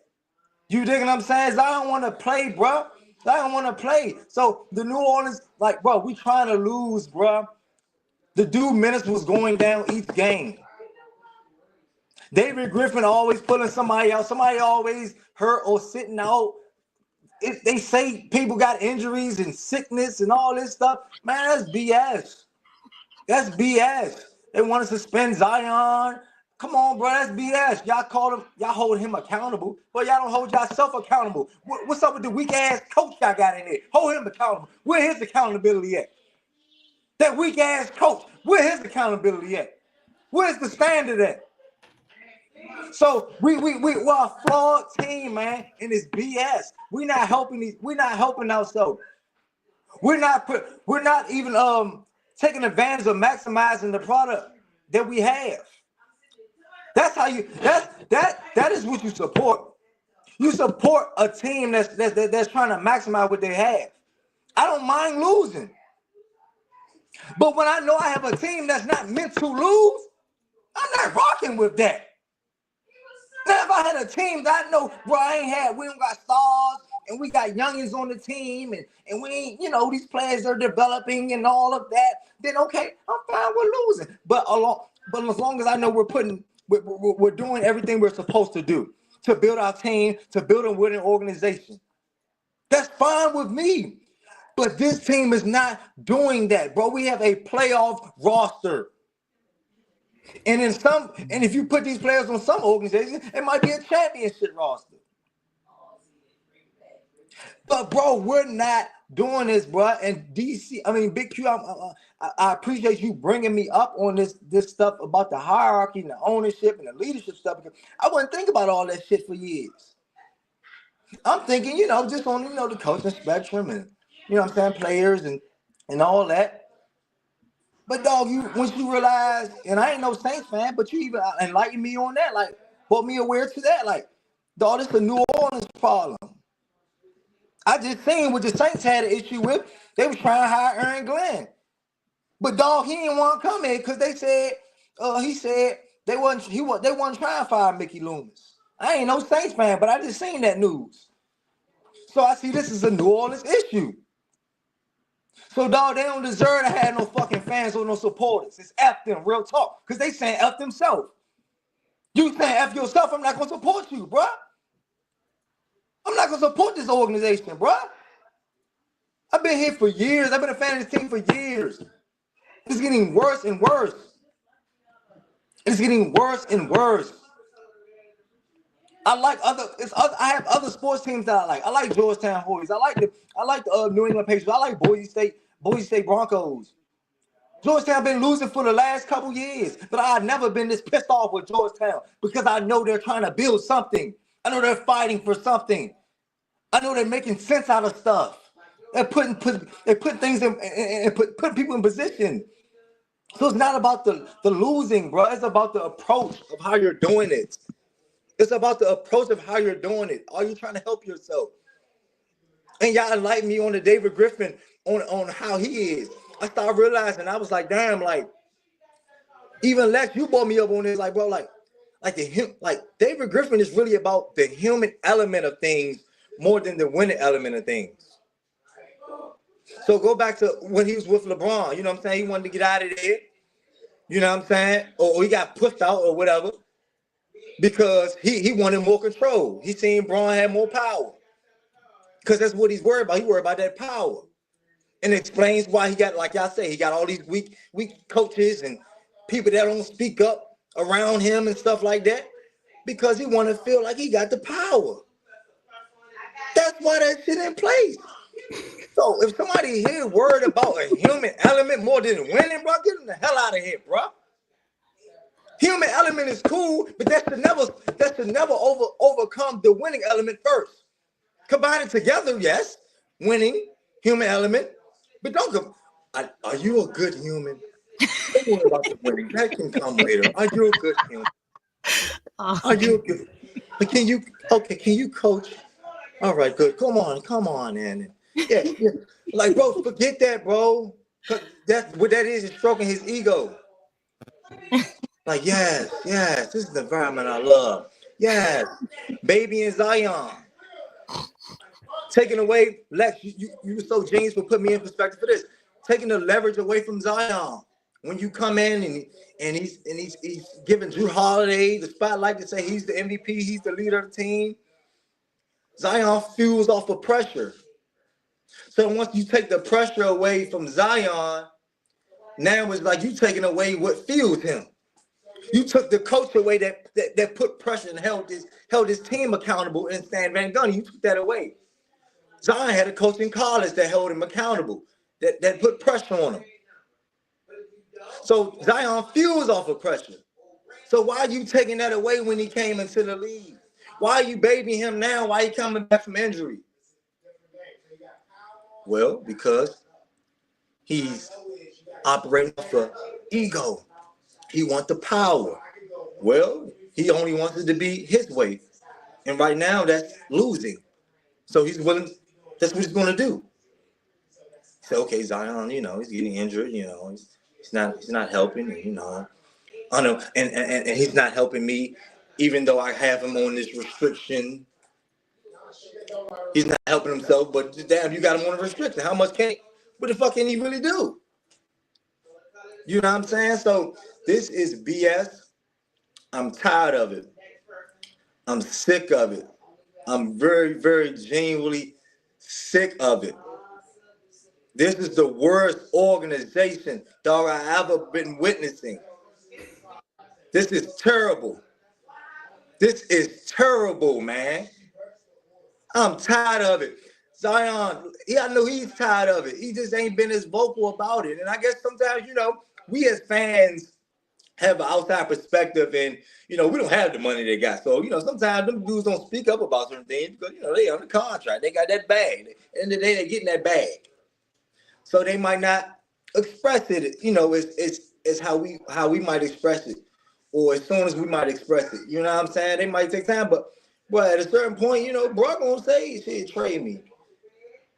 Bro gonna say, I want out. You can see it on his face. You heard what he just said. He crying out for real. Like, bro, I'm tired of this shit, bro. I don't want to be under this vendor restriction. Who the hell do? And then you got the media bashing Zion and all that because of this bullshit organization. The BS organization ain't never supported Zion. the best thing on the team. How you not try to boost what the best thing on the team is? Well, obviously that means you ain't trying to win. So why am I about to support you? I never been a fan of no losers. Never been a fan of no losers. Not when I play on the court, not when I watch no game, not when I'm looking at somebody trying to cheer somebody else up. I never been a fan of no losing. Never been a fan of nothing in life losing, for nothing. I don't care what you do. I'm not a fan of no losing. A business, basketball, whatever. I'm not a fan of nothing. I'm putting everything to it. God don't like that. What are you talking? How deep you want to go? But God don't even like that. Because you playing around. That's not even positive. You playing around with careers. This is what people do to feed their families, bruh. Y'all playing around because y'all making money and think y'all can do what y'all want because y'all in power. Y'all in leadership. Ain't no true leaders at all. So, man, I'm tired of it, bro. I'm tired of it. Fire Willie Green. I didn't used to say fire David Griffin. Fire David Griffin. Gail, sell it. Sell the team. You know? Damn, does New Orleans need to lose sports teams? Damn, do we need to go to another city? Damn, is it getting like that? No. I don't want that. You know what I'm saying? New Orleans, because New Orleans deserve it. I ain't even from New Orleans, but New Orleans deserve a sports team like everybody else got one. You know what I'm saying? Because bro, it's bigger than sports. When you got a team that's succeeding, you got a team that's surrounding the city like that, you impacting kids, bro. You impacting people's hope. People from getting murked on the street because they got something excited. They got something bigger that they can see. They got something real and authentic. They can see our product ain't authentic. Ain't nobody trying to see it. So they might go do something else. So this is bigger than ball. That's why you try to win at everything you do in life. It's bigger than ball. It's people's lives. This shit is real. All them people in New Orleans, bro, they deserve that, bro. They deserve to see something great. They can't even see the greatest thing in New Orleans, and that's Zion. They can't see it. They can't see it. Some of them kids lost hope. Some of them kids back in the streets. Oh, you ain't think it go that deep. It can go that deep. Dead ass. That's how much taking shit serious is, man. When you have the opportunity to make something happen. When the Saints won the Super Bowl, Big Q, didn't that do good for the city? That affected the city in a good way, didn't it, Big Q? Sean Payton brought that energy. Drew Brees brought that energy. That affected the city in a great way, didn't it? Oh, yeah. You hear what I'm saying, bro? That's just real, man. But we got some BS here, man. And it's really, dog, I'm really delivering this, and with this passion I'm speaking about, it's real. I ain't even from New Orleans, but I've been a fan for years of the Pelicans, bro. And it's real, and it's sad to see something that is not helping itself. It's not authentic. This shit flawed, bro. This shit flawed, bro. We losing to the Hornets, bro, by 30 with this weak-ass coach. Willie Green, you a weak-ass coach, man. Hope you heard what I said. You hurting the city. You hurting young boys in the city that ain't got nothing to look to. Y'all supposed to be giving them something to look to. You hurting the city. Young niggas getting locked down. You hurting the city. They ain't got nothing to look to. Mama gone, daddy gone. They ain't got nothing to look to. Give them something to look at. Give them some hope. So, but it's real, bro. It's real. Life ain't a game, but it's real. People might think it's just a game. No, it's more than the game. People put everything on the line for this. And they inspire so many people all over the world. But who's getting inspired when it's not real? It's flawed. Or when the players are not present. Who's getting inspired? That's my biggest thing. That's what I wanted to say, man. I think he needs an applause, Big Q.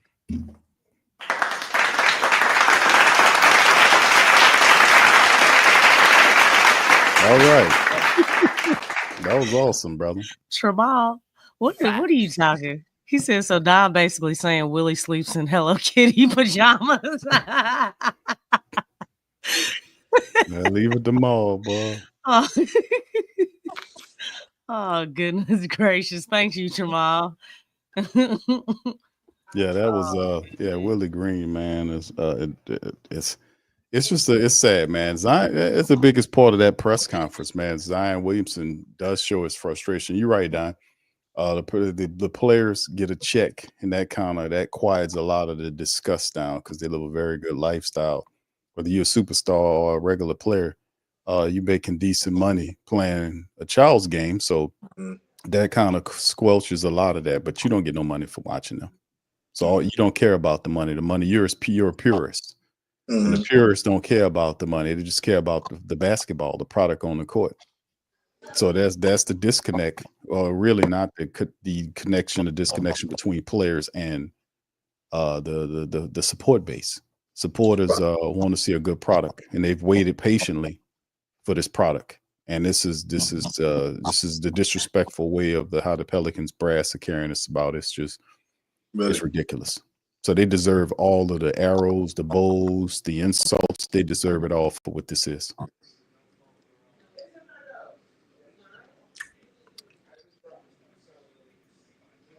But big ups to y'all, man. Good to see y'all in the building as well. Much love to the fam. Man, listen, man. We got the lines open, man. It's talk time, man. Let's hear from the flock tonight. Shout out to Tasha, Slim, Don, Stacy. We got brother Moles in the building as well. Moles, welcome on in, brother. How you doing, sir? What's going on, Mose? I'm good, man. What about you guys? Good, my man. We ain't hear from you in a while, brother. You done calm down a little bit, brother. You done calm down a little bit since then, Moses. Man, look, I done went straight confunction, man. I've seen enough. I'm leaving all my keys at home. Leaving you, baby, for me, man. That's why I'm at with these Pelicans. I'm leaving them for me, man. I can't take this. Right. I've seen enough. Like no mas. No mas, man. Them dudes done beat me down at this point. I'm just watching, just hoping, hey, look, let's get a top draft pick and let's go from there, man. But this thing is just ugly right now.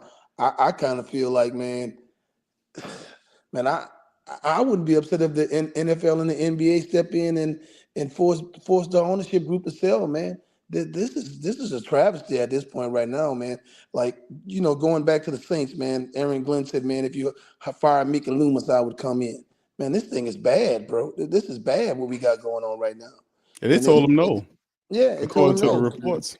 See, that's what I'm saying, man. It's almost like, man, like it's turned into something it's a toxic situation, man. I don't understand, the paperwork or the ownership group or whatever, man. But these guys seem to be locked in, and when think about this, whenever there's no threat of your job, man, it's hard to get a top performance out of people, man. These guys are just bad, man. And at this point, I think the best thing that the fans could do is just not show up, man. You have to put the lady feet to the fire, man. She has to come to the front of the congregation and address the audience, man. She has to. This is just bad, man. We can sit here and we can, like, Lex, I respect you. I mean, I don't know how you pull up the emotion to keep doing this job and to seem like you care. I mean, I just don't know how you do it, right? Because at this point, I don't care anymore. I'm at the point right now where I'm saying you got a millionaire or billionaire owner with a bunch of dudes who ain't giving a damn about nothing, nobody, and we supposed to just take this. We supposed to just take it, man. I don't care. I don't care about Willie Green anymore. I don't care about David Griffin anymore, bro. This is an ownership issue. Yeah. This is where this lie. We can say that, man, Griff could do this and we need to fire Willie Green and we need to do this. Bro, this is a ownership issue. If you don't care enough about this, then why should we care about it? They don't care. They just don't care. I mean, and that's why I'm at, man. That's why you hadn't heard from me, because at this point, man, you know what I'm doing right now, man? I'm pulling for Jaden Daniels. I had to find me somebody to pull for. So what I'm doing now is I'm pulling for Jaden Daniels. That way I can still love and enjoy sports. Because right now, being a Saints and a Pelican fan, dude, it's miserable. it's miserable. There's no, I don't see any end in sight. I mean, your passion, your joy, all of that has been stripped away from you, from that ownership group who refused to make moves. This shit has been long enough. Losing long enough. It's time for change. This is the only place in sport that you can have a job where if you're not successful, you No. still have a chance to try to do it again and again and again and again. Fire them son of a bitches, man. Fire David Griffin, Mickey Loomis. All those dudes got to Yeah, the go, Three man. Stooges. Yes, they gotta go. You gotta bring somebody in, some young, passionate people with some vision and some sight. Why would you keep on flipping your salary cap and kicking the can down the road with an aging football team? I know that we talking about the Pelicans, but man, all of this is all the same to me. Why would you keep doing that? Right? When you had Drew Brees, that was fine, right? Because you had a chance. But dude, you doing this with a bunch of guys who can't play. Man, look, where there's no vision, man, the people perish.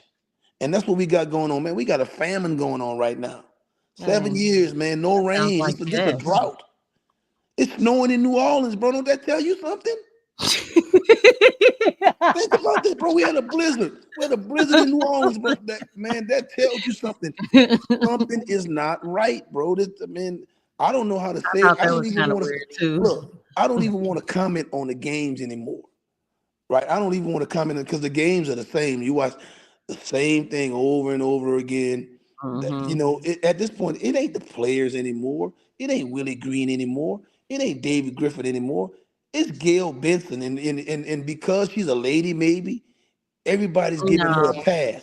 Everybody's no. giving her a pass. Right now, people should be screaming from the top of their lungs saying, Gail Benson, it's time for you to step in and do something. This is on her. The blood is on her hand, man. I don't want to talk about Griffin and the basketball teams and all that stuff anymore.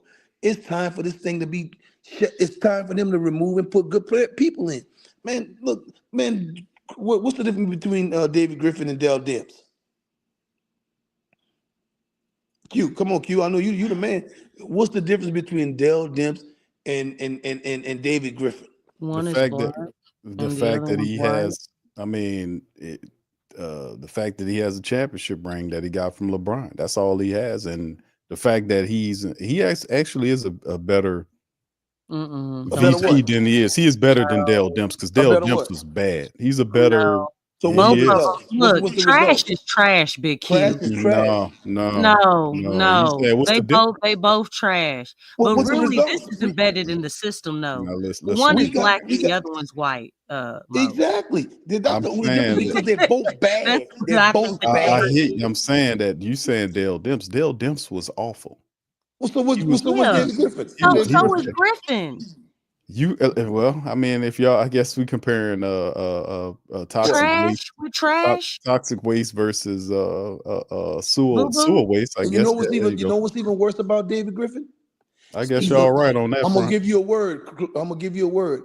He's a mendacious individual. You know what that means? Untruthful. That's what that word means. He's not a truthful individual. Nah, he That's isn't. that's he's even worse than Dell Demps because at least Dell Demps was trying. He just didn't know how. David Griffin is a liar, is a cheat, he's a stealer, he's a shyster. You know what I'm saying? He He's a is a shyster. bullshitter, is what Yeah, A he he is. is. car salesman. Yeah, he's a bullshitter. He's sitting back there laughing. Mm-hmm. He's sitting back there grinning, getting his paycheck, laughing all the way to the bank every day. He's getting his check. He's getting to run a team, and he's a worm, bro. He's a snake. He's a man. That dude is nobody, bro. Is what he is. And he talk all this dumb shit because he think we're so undereducated or whatever. We don't know any better and stuff like that. Man, this dude is man. Come on, man. I know shit when I see it. You understand what I'm saying? No, I agree. I know shit when I see it, and I see shit and I smell shit, and that's what's going on. And we allow this to go on and on and on. I don't like I said, I don't want to talk about What does the it back. smell like? I'm messing with you. Keep going, Mo. Yes. You ever been to Bugaloosa back there where they got that paper mill where the whole town just funky? That's what it is. I don't know if anybody ever been to Washington Parish over there. Yeah, it's been up there Funky. before. That whole Man, town stink. yeah, When the wind wrong, you'll catch it. You'll catch it further south. Man, it burns your lungs when you're there for the first time. There's You no know what I mean? funk. There's no stank worse than a paper mill stank. That's for certain, man. Exactly, and that's Yep. what we got right now. But we got a stench. We got a stench right now. Yeah. And people, think about it, bro. If you were in any other town, bro, any other city, any other owner, the people Yeah. would be talking about the owner. The people, look when Daniel Snyder was doing the stuff he was doing. And now, don't get me wrong, they're not doing, the misogynistic and the sexual harassment and all that other kind of stuff like that. But to me, all of that stuff, it all depends on what you like or don't like. A lie is a lie.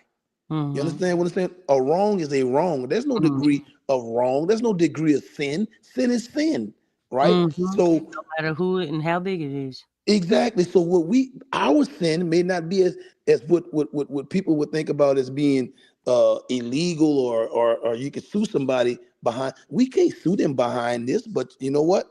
I'm just as hurt that we have an incompetent, I want to say it right, an incompetent owner, an absentee owner who just wants to stand in the tunnel with a white dress on and shake hands of the players when they come in the huddle after a win. She want to shake their hands and give them a hug and all that. Man, I don't care about that kind of shit, bro. Yeah, I don't either. I think that's annoying. It's like, okay, So heifer. what's Do the you media see what's doing? going on here?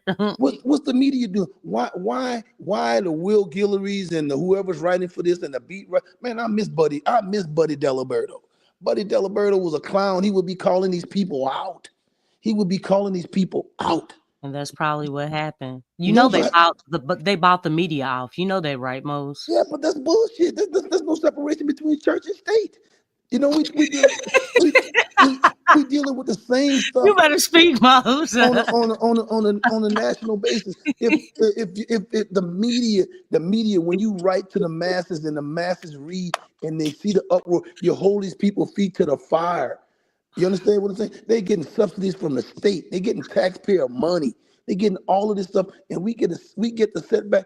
Man, excuse my French, bro, but I don't normally say this word, and Lex and all the women listening to me out here. Man, fuck Mickey Loomis and David Griffin.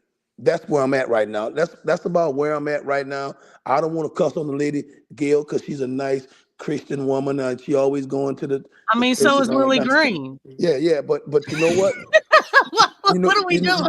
Go on and speak, talk your talk. It's time for them to go, bro. It's time for them to go. Either she's gonna hire some new people to run this thing, or get her ass out of there. What they say, shit, to get off the pot. That's where everybody needs to be, but nobody won't say anything about it. People, man, I ain't never seen a weak ass media in a weak ass city like we got going on right now. The city's weak. The leadership is weak. The media is weak. They allow this to go on. Nobody's gonna say anything. Man, fuck Mickey Loomis. Man, I can't stand that dude. You know what I'm saying? Because the dude, and him and David Griffin, they're clowns, bro. He's been there long enough. You don't get to keep your job that long in sports. When you fail, you don't get to sit there, 10, 15, 20 years and nobody says anything. I'm gonna hire again. Things are not that bad. Like they doing some Mitch McConnell type stuff. Man, they do. Man, look, when I tell you they playing everybody for fools, man, that we all suckers. No, I'm not a sucker anymore, because that's why I hadn't been coming on the show and this. Man, I hadn't even been listening to this, because, man, as much as I love you guys, bro, I can't, man. I told you I'm confunction. I'm leaving you for me, leaving all my keys at home. I'm leaving, baby. That's where I'm at right now. Well, we've been having a lot of comedy. It's been a comedy show on here, Mo. You know what I'm saying? Oh, but man, at some point, you can bring a little levity to the situation. Yeah, you want to laugh to stop from crying.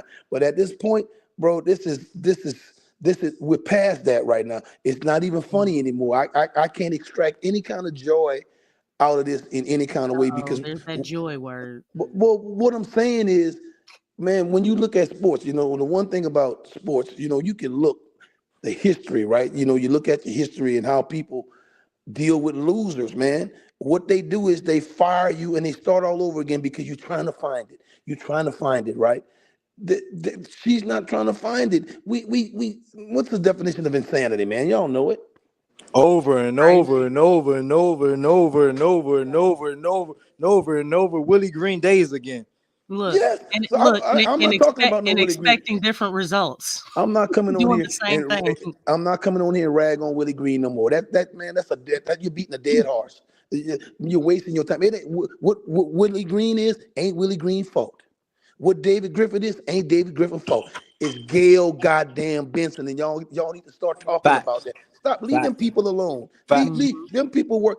Look, if I got a company and you work for me and you keep going out there and cussing people out and doing bad work, who that come back to? That come back to the owner of the company. Not, Yeah. you know what I'm saying? So what we talking about? Yeah, man, Willie Green can't coach. We know that. So is it Willie Green fault? You think I'm gonna walk in and say, Griff, fire me, man. Fire me. I don't want the money no more. Just let me. I can't coach no more. He's doing what any other man do. I'm gonna keep going to work every day and cashing my paycheck until somebody tell me something different. Right? It's the same thing with Griffin. Griffin is man. When I tell you, Griffin and Mickey Loomis, bro, I don't know what y'all doing down there, bro. Y'all need to run them cats out of town, bro. I'm serious. I'm trying, bro. They both need to wake up and find for sale signs in their yard in the morning. I'm trying, brother. Yeah, I'm that was trying, bro. Madison back there, Josh. I've been making a solid effort to get these guys. I've been after Mickey Loomis for the last couple of years. I'm doing everything I can, man, to get these guys out of here. And I seen we got some traction. I've been telling people about the Saints for a while. It's just difficult to get zealots out of that mindset, man, because they're trapped in that mindset. They can't see nothing but the sport. And until you see the stuff behind what's going on, then you're going to miss it. You're going to continue to be stuck in the loop. It's like trying to pull people out of the Matrix. Like if you watch the Matrix movies, you see Neo and all them going in, they're trying to get people out of there. That's a hard thing to get them to come up out of the Matrix, man, to tell them everything that they learned about is a lie and all this kind of stuff is difficult. Some of them, when they find it out, they won't go back to the Matrix. They won't go back to sleep because that's all they know. This is why I like history. It's difficult. This is why I like history, man. It's time for the French Revolution. We have a French flavor around Louisiana. It's time to walk them boys to the guillotine, bro. It's time to walk them to the guillotine, man. Let the crowd gather and chop their heads off, bro. They got to go. Let me share this with y'all because Mose, you bring up a point, and Lex says that they own the media. And they say, well, Lex, what proof do you have that they own the media, that they're in cahoots with the media? Look at this picture. Yeah. Look at this picture. That's Gail right there. These are most of your reporters right here. That's in confab with the Benson family. These people are not going to go hell to go after these people to change this up there, and they're balling with them. Yeah. Now you can look right there. You can see on their payroll. Right. You can see you know who ain't in there. You can see who on this show who ain't up in there. Yeah, I don't see Q on it. You ain't gonna see Q there. And you definitely ain't gonna see me. You gotta bend the knee, Q. You gotta bend the knee, baby. Kiss nah, baby. No, we can't bend no knees. As DC would say, kissing babies. Yeah, you gotta bend the knee, baby. Them people, boy, look, that's crazy. I didn't bought everybody off, but it's like we got Ma Rule on there, bro. Them dudes, they're like, man, Gail Benson like the mafia queen. She's like a Griselda Blanco. She done fell into something here, man. That's beyond her depth.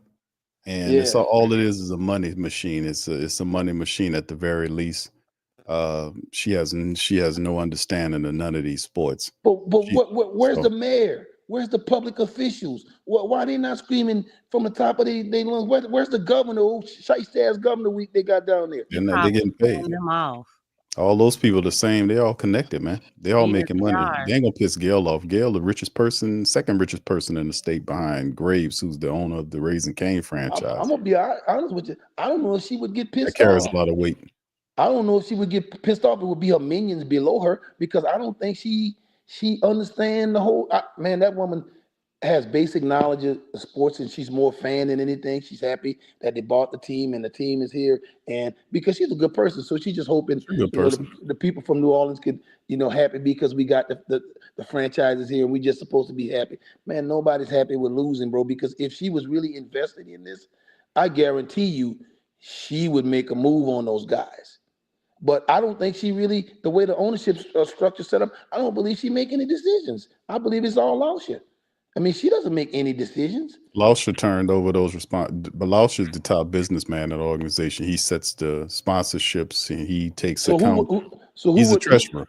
so who's the guy that would say, okay, look, we got to fire these guys? Who is the guy in charge of them guys? Them guys. If he's That would just the be money, huh? that would be ultimately would be her. She because that was the last time that they actually fired anybody. Like when it came down to some of these coaches, she was the one that threw Dale Demps out. She went down there and fired Dale Demps. It wasn't. Can you get her a message? By bottle, by Yeah. carrier pigeon? Because somebody need to get her a message. She got the message. Gail knows that people don't like Mickey Loomis. They know they see Mickey Loomis as the problem with the New Orleans Saints and David Griffin as a problem. I mean, the thing is, you have to understand game, and you got guys that talk a mean game, but they're not doing it. That's David Griffin. David Griffin he talks a lot and says a lot of stuff. And I was warning people when he first got down here and when he was doing all this talking, I was like, this guy talk too much, man. Usually when you're talking and saying, and not saying anything, you usually on that old con man vibe. And I was putting him out. I've been through him out there. I've been exposed Mickey Loomis. I've been saying this stuff about Mickey Loomis. Think about this, Q.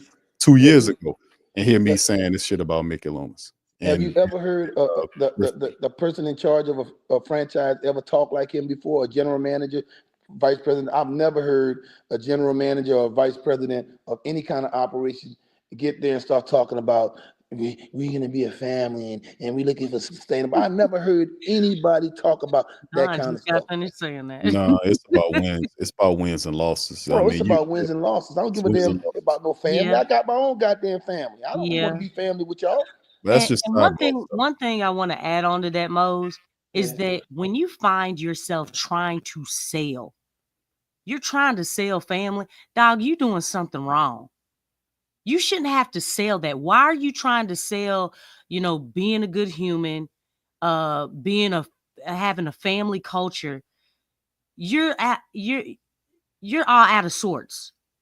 You shouldn't have to sell something like that to the fan. Like, dog, are we trying to buy a family or something? No, Lex, this is basketball. Lex, if he won games, he would have to turn down invitations to crawfish balls. If all he got to do is win, and I guarantee you, he would be family. But just win, like Al Davis. Just win, baby. Yeah, just win. But if you win, it's like winning has to be the foundation of the culture. It has to be everything. That has to be the foundation. Because and that's what's happening. When you find yourself having to sell a product should sell by itself.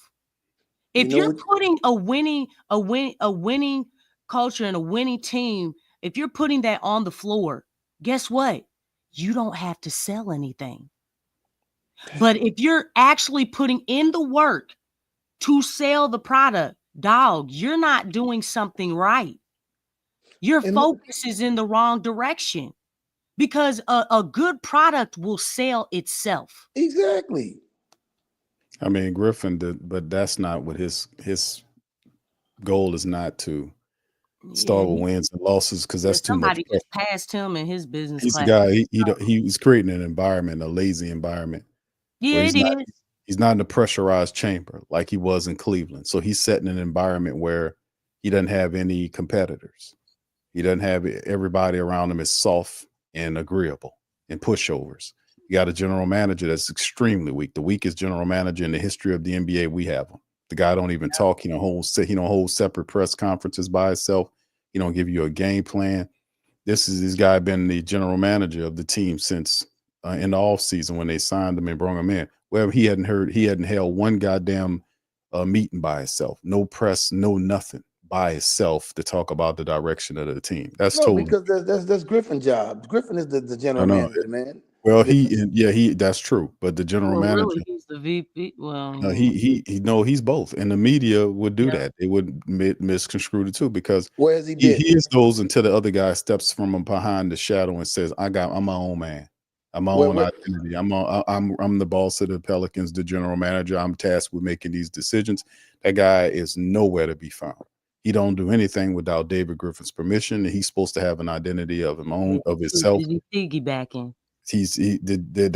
That's what he did. He could have hired a general manager with experience that could actually helped him fix a lot of the issues that's going on with the team, that has some leverage where he can kind of move around the NBA and find trade targets, help with the architecting and find out what has to happen for the squad, help him out. He didn't. He hired an inexperienced dude that don't know shit from Shinola, somebody he can easily puppet control. Then you also have the culture, like the culture you're talking about, with the brotherhood and the family and all that BS. He pushes that because it's easy for him to push that as opposed to wins and losses. That creates pressure. Bro, there's an incompetence there, bro. He held on to Brandon Ingram 1 year too long. He wait till those guys get devalued, and then now he tries to move guys. He overvalued him. He speaks with fork tongue. He was a guy. He had the ability, Lex, to move that guy. Yeah, he could have been moved him. Yeah, but they've been delayed. They've really been delayed. I mean, and most of that has been because Griff made mistakes, and he had to go back and clean up those mistakes, and it just caused a ripple effect. And when you couple that, like making mistakes and then going back and cleaning them up, and then you're behind and delayed on moving pieces. Well, I mean, what did you expect? And then you're trying to fleece whoever you're trying to trade to. Like, dude, at this point, you're not going to get back the value that you want for Brandon. You're not. At this point, hey Lex, at this point, Griff need Olivia Pope. He need a real fixer. Trying to clean up these messes that he got. Because this shit here ain't working, bro. It's the compound problems, man. He got an issue where he knows he has to fire this guy. He got a coach that's supposed to be fired. But if he fires the coach, that'll be his fourth coach in 6 years. That doesn't look good. That's and then I think another thing is all that in there too. Those secret contracts. But to me, that sounds like it's time for Dale to fire him because he's mismanaging. He's mismanaging the franchise. He's mismanaging. You have to get rid of that guy. He is not good at that job, man. You can say what you want. He is not good at that job. So look, if I work that way on my job and you work that way on your job, man, you'd be fired. Yeah. I would. You'd be fired. But this dude get to keep his job, and man, I'm just, bro. Look, when I tell you, we're gonna take it away from him. Hey, let me tell you something, Mose. The Sacramento Kings. I know a lot of people got on them for that, but hey, they knew what was going on because since they fired Mike Brown, things have been turning around for them. Yep. I think they only have 2 losses since they fired Mike Brown. Now just think if Griffin Green, because they a package deal, if they would have gotten rid of. You know what I'm saying? Because really, I feel like just a different voice at this. Because the thing is, you wouldn't have to hire on Borrego. You could just have him as an interim coach. Lex, you know what I know? What? If you go back to the first day Griffin got here, and he trades AD. Okay, that's the best he can get on the trade. Okay, I understand it. Clutch forced their hands, so they wanted to really trade him to Boston because they could have got Jason Tatum at the time. But because of what Clutch did, they forced his hands. Rich Paul, they had to take that trade, right? Oh, what happened? No, he cut off. He'll be back. Yeah, Rich Paul nixed that because they wanted to set up the Tatum trade. And he told him, you could trade him out there, but he's not going to sign an extension. He wants to be a Laker. And that's exactly what they did. Hold on just a second, Moles. I know you're back, bro. D-Nola60 says, Pelicans need to fire Willie Green and David Griffin. They don't need Griffin to manage a team.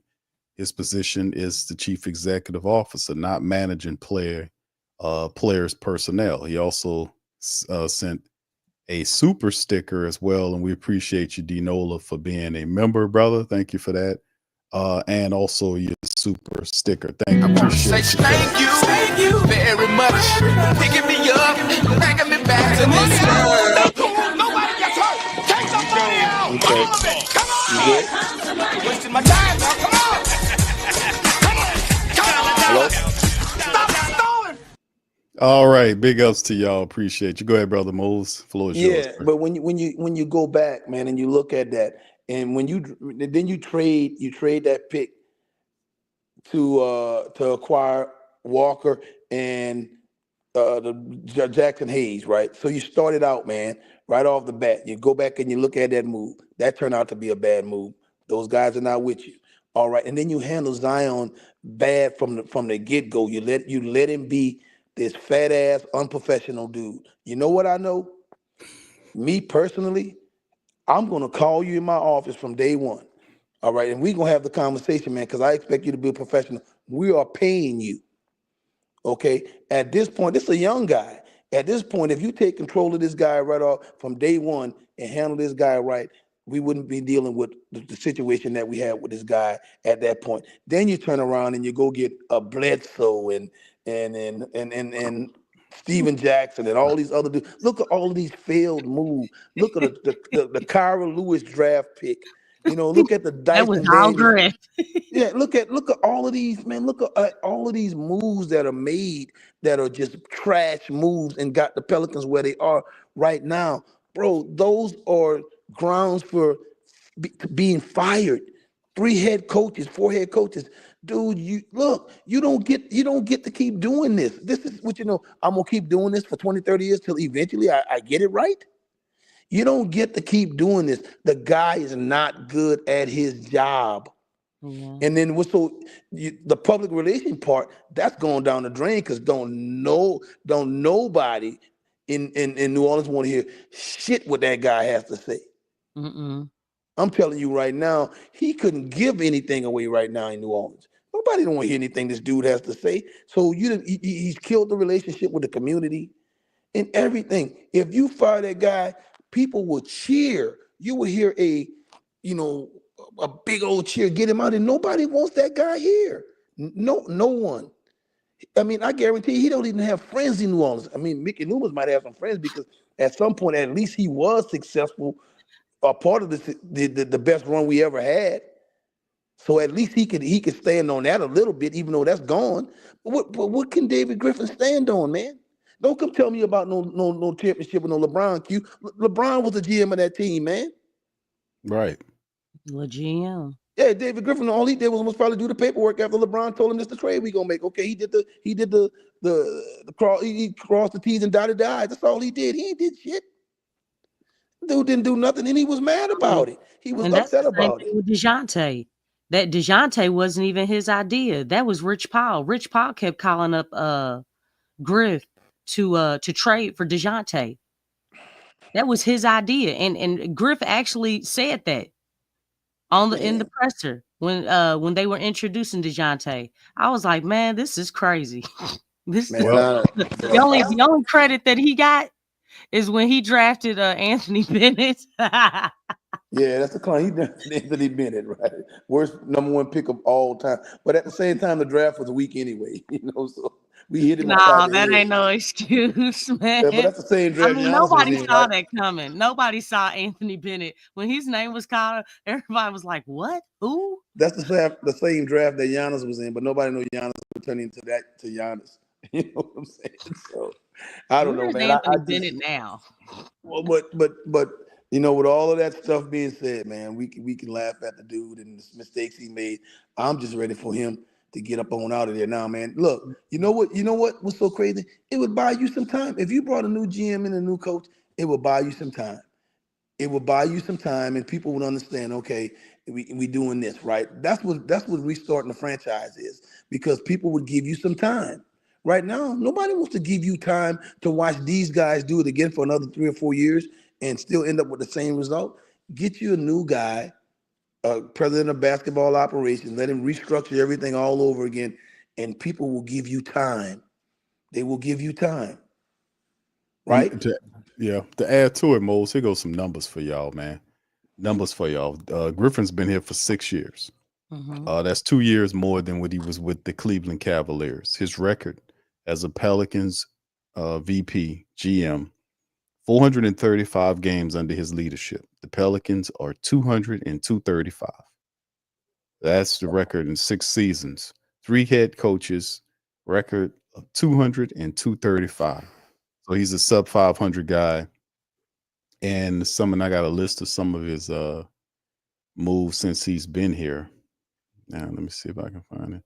Yeah, that's right. Here's some of his moves and some of the greatest, some of the greats and not so great moves that he here. So I mean, there's quite a few things here to deal with. This is all of his moves, matter of fact. Bad moves, man.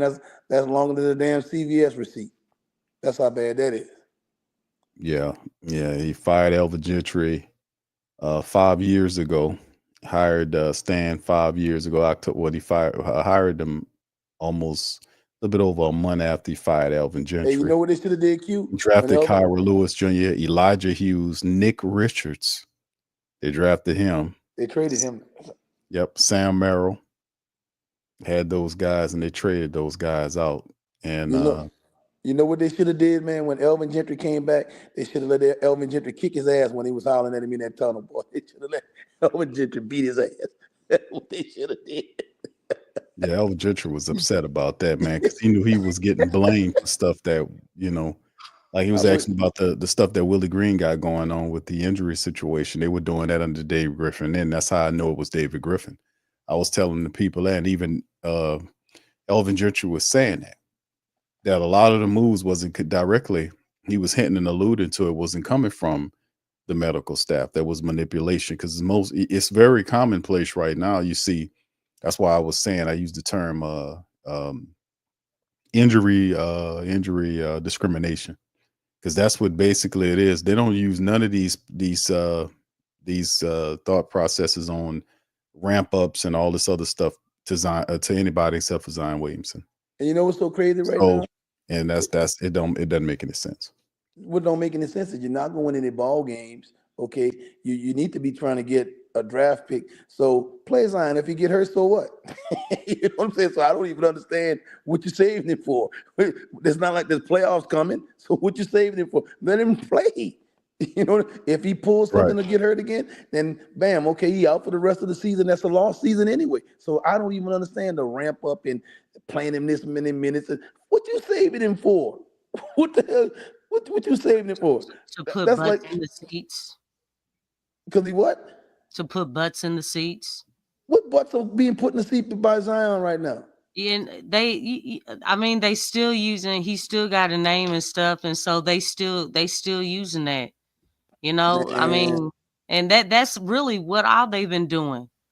And then because it's almost like they holding him hostage. I mean, he's been playing every other game anyway since he's been back healthy. So it's like, I don't know, man. I just their management of Zion is so off. Remember this trade, y'all? The trade that set the 3-team trade. Pelicans traded Steven Adams, Eric Bledsoe, Jared Butler, Zaire Williams, a 2022 second-round pick, which turned into Vince Williams Jr., a 2025 second-round pick to the Grizzlies. The Pelicans then traded Wesley Iwundu, cash, and a 2022 first-round pick, which became Mark Williams. The Hornets traded Devontae Graham to the Pelicans. The Memphis Grizzlies traded Tyler Harvey to the Charlotte Hornets, and the Memphis Grizzlies traded Brandon Boston Jr. Right? It says Trey Murphy III, Giannis to the Pelicans via sign and trade. A 2022 conditional first-round pick did not convey, becomes the 2022 second-round pick and a 25 second-round pick and 2022 conditional first-round picks that New Orleans owns. So that's a lot of moving parts in that trade also. So it's a bunch of other stuff I'm looking through that is part of the stuff, the hits and the 9 hits that we've seen this team do, man. And there's quite a few of them, fam.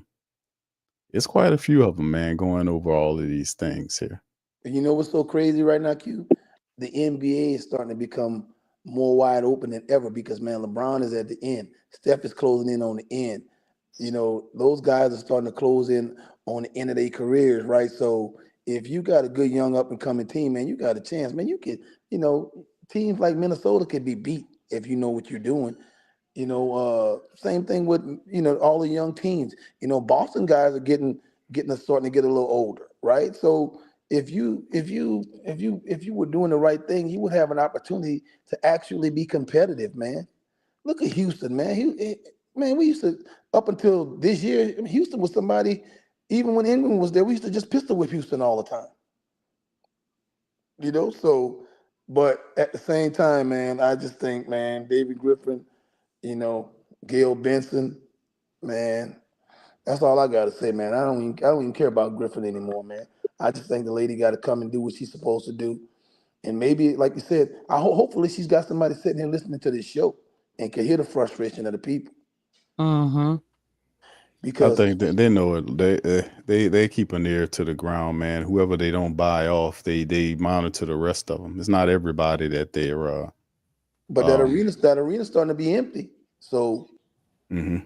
I mean, nothing speaks louder than that, man. Is all of a sudden when apathy sets in and nobody cares anymore. So that's what they're headed to right now.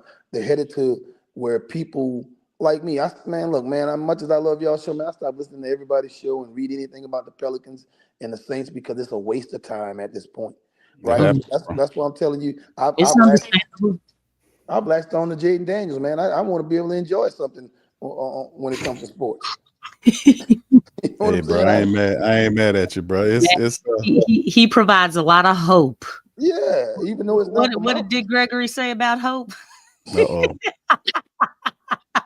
uh-oh. Don't get old brother Dick Gregory riled up, Lex. Don't get him riled up. You know, Bro, it's crazy, man. Stop, y'all keep talking. Huh? You keep talking, man. And you shut the up. We getting ready to start because look, think about it, man. I'm 59 years old. I'll be 60 years old this year, man. So I can remember the days when you used to wear bags for the Saints.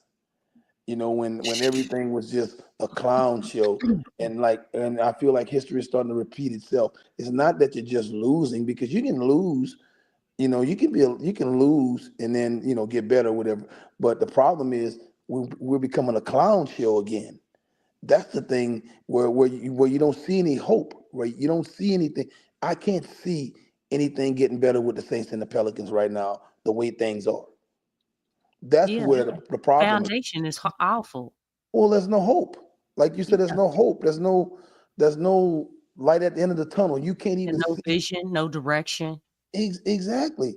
You know, we back to being the children of Israel wandering around the desert for 40 years on a 3-day trip. You know what I'm saying? That's basically. Oh my God. But that's basically where we are. I know I'm making No, light of these. you in history mode. But that's where we are at this I want point. to get to the crevices. You know what I'm But saying? think about this, Q. The heart How of do the we get problem. better right now? How do these franchises get better? You tell me. Maybe you know something I don't know. How do they get better? you got to start at the top, man. I mean, the leadership they have to make the right the charge. You got to fire the general manager. You need to find somebody, or the VP guy. You need to find somebody that's going to set culture. The team needs an identity, and they don't have an identity. They are inconsistent most nights, man. They're inconsistent most nights. The coaching is bad. The philosophy is bad. And they have wavering success. Some games they play well, most they don't. It doesn't make any sense. Things that you've seen stick over the last several games don't stick when you really need them to follow. So the coaching is the calls. It's a buffet of different things that's going wrong for this team, man. So usually if you want to change the fortunes of a franchise, you start at the top. Because whoever the VP is or the top person there, they got to set the identity of the team, how it's going to be, and hire the correct personnel to run the squad. Probably, but the thing is, their cover's been blown. Their cover's been blown. There's no reason why the team keeps accruing. I mean, literal superstar talent. And most of these guys that we have, when you talk about Chris Paul, Anthony Davis, Zion Williamson, in the right limelight, these guys are Hall of Famers. You know, if you handle them right, these are Put them in a special. different situation. It's a special Yeah. players. If you put them in there, these are out of worldly talents. Can't build And around them. they can't build around them because you have stupid leadership, bad planning, and when you see that you got a bad exec, you have to fire the man. You got to get him on out of here. We gave David Griffin 6 years, and you really had a couple of years of success And that you had. nowhere in 6 years. You're a sub 500 team, 3 At best, coaches. you achieved mediocrity. You were a Yeah. borderline playing team. You never got out of the first round. You only have 2 wins. And you know what I'm saying? In the actual playoffs. But it's like we were trying to get away from the play-in. It's like, yeah, we done with all that. Listen, now it was time to elevate to get into the playoffs. That hasn't been achieved. Mm-mm. And the thing is, you have a coach, like, and I say this all the time. I've heard this from Hall of Famers. The biggest thing about the playoffs is the ability to make adjustments. And the Pelicans have the worst coach who makes adjustments. He Well, doesn't make them. I'm past that now, Lex. Yeah, I know. I'm just saying, like, that's the number one thing. So that's why I keep saying, like, there was only so far you could go with Willie Green because his lacking ability to make adjustments. You have to be able to make adjustments in the playoffs. See, you know how I feel about like coaches and general managers and stuff. Man, some guys are just special, right? You know, they got to have that it factor. They just can get things done, and you don't know how. We don't have any guys like that in our administration or whatever that's got any it factor, that has any cachet, that has Yeah, people that that is can. I like the way you said that. Yeah, that can make moves. We just don't have that guy. Well, that's why only certain franchises are successful, right? Yeah. Because some guys, man, are just good at what they do, and you can't even explain why they're good at it. We got guys that are not like that. We got guys that are not good at what they do, right? Yeah. But do they have a resume that helped them get a job? Yeah. But that don't mean Yeah. that you're going to be successful. You take a guy like Sean Payton or certain coaches, or even if you go into the NBA, there's only a few coaches in the NBA that's won championships and multiple championships. There's not a lot of guys, that win and lose. They like to recycle these coaches, but some guys are losers, bro. That's just the way it is. Yeah. Some guys constantly get jobs over and over again, and they do the same thing, right? Yeah. So They don't grow with the game. well, they don't grow with the game, and they just don't have that it factor, right? That's just the way it is. Some guys just can't do it. You find a good young head coach, like you don't know. Basically, when you're picking a coach, you're guessing and you're hoping anyway, right? That you grab the right guy. We're looking at the Saints situation right now, where nobody wants the Saints job, right? But if you do pick, you can look at that good and bad, right? Because what happened if you pick another guy who nobody was thinking about, and that guy has the it factor, and you get him a quarterback? All of a sudden, bam, so and so didn't want the job, but look what's happening with us now, right? Because we put the right guy there, and we put the right quarterback there, right? In the NFL, if you don't have a quarterback, you can forget this thing. I don't care what nobody say. You gotta have a dude behind that center in order to win. You're not gonna win with a David Carr. That dude is a mediocre guy. He just ain't that type of guy. That guy has to be special. Now, you used to be able to do that with a running game and defense in the old days, and maybe Philadelphia might still get it done. But the overall success of this thing now is having you a dude behind the center. Now we move over to basketball right now. You have to have a apex predator on your team. Your number one guy has to be a dude that kicks other teams' ass and kick his own teammates' ass if they don't come on with me, right? That's the kind. Zion has special ability, but Zion has something missing. He's not an apex predator, even though you would look at him and think he's an apex predator, but he a dog, but he ain't no dog. He ain't no vicious, cruel dog, I'm gonna be out here and I'm gonna be killing people. He ain't like that. He a nice dude on the basketball court. He's always smiling and laughing with people and stuff like that. Man, when we playing, man, I'm not smiling and laughing with you. I'm trying to rip your head off. I'm here to beat you, right? And then if CJ dribbling too much and over dribbling and miss me, I'm gonna pull his ass on the side and tell him don't miss me again. Thank you. You know what I'm saying? So he ain't that type of guy. But to me, Trey Murphy is starting to be that type of guy. I saw him bark at the referee tonight. I'm like, ooh, who's that cat right there? Right? You know, he's starting to come. Now, see, Zion with him might give you that if Trey become that super alpha, because I don't think Zion is a super alpha.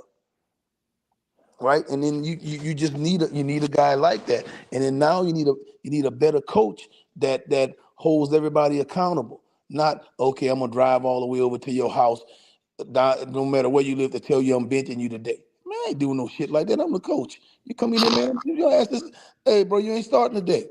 You understand what I'm Nah, saying? I mean you got pushovers, man. Man, Zion is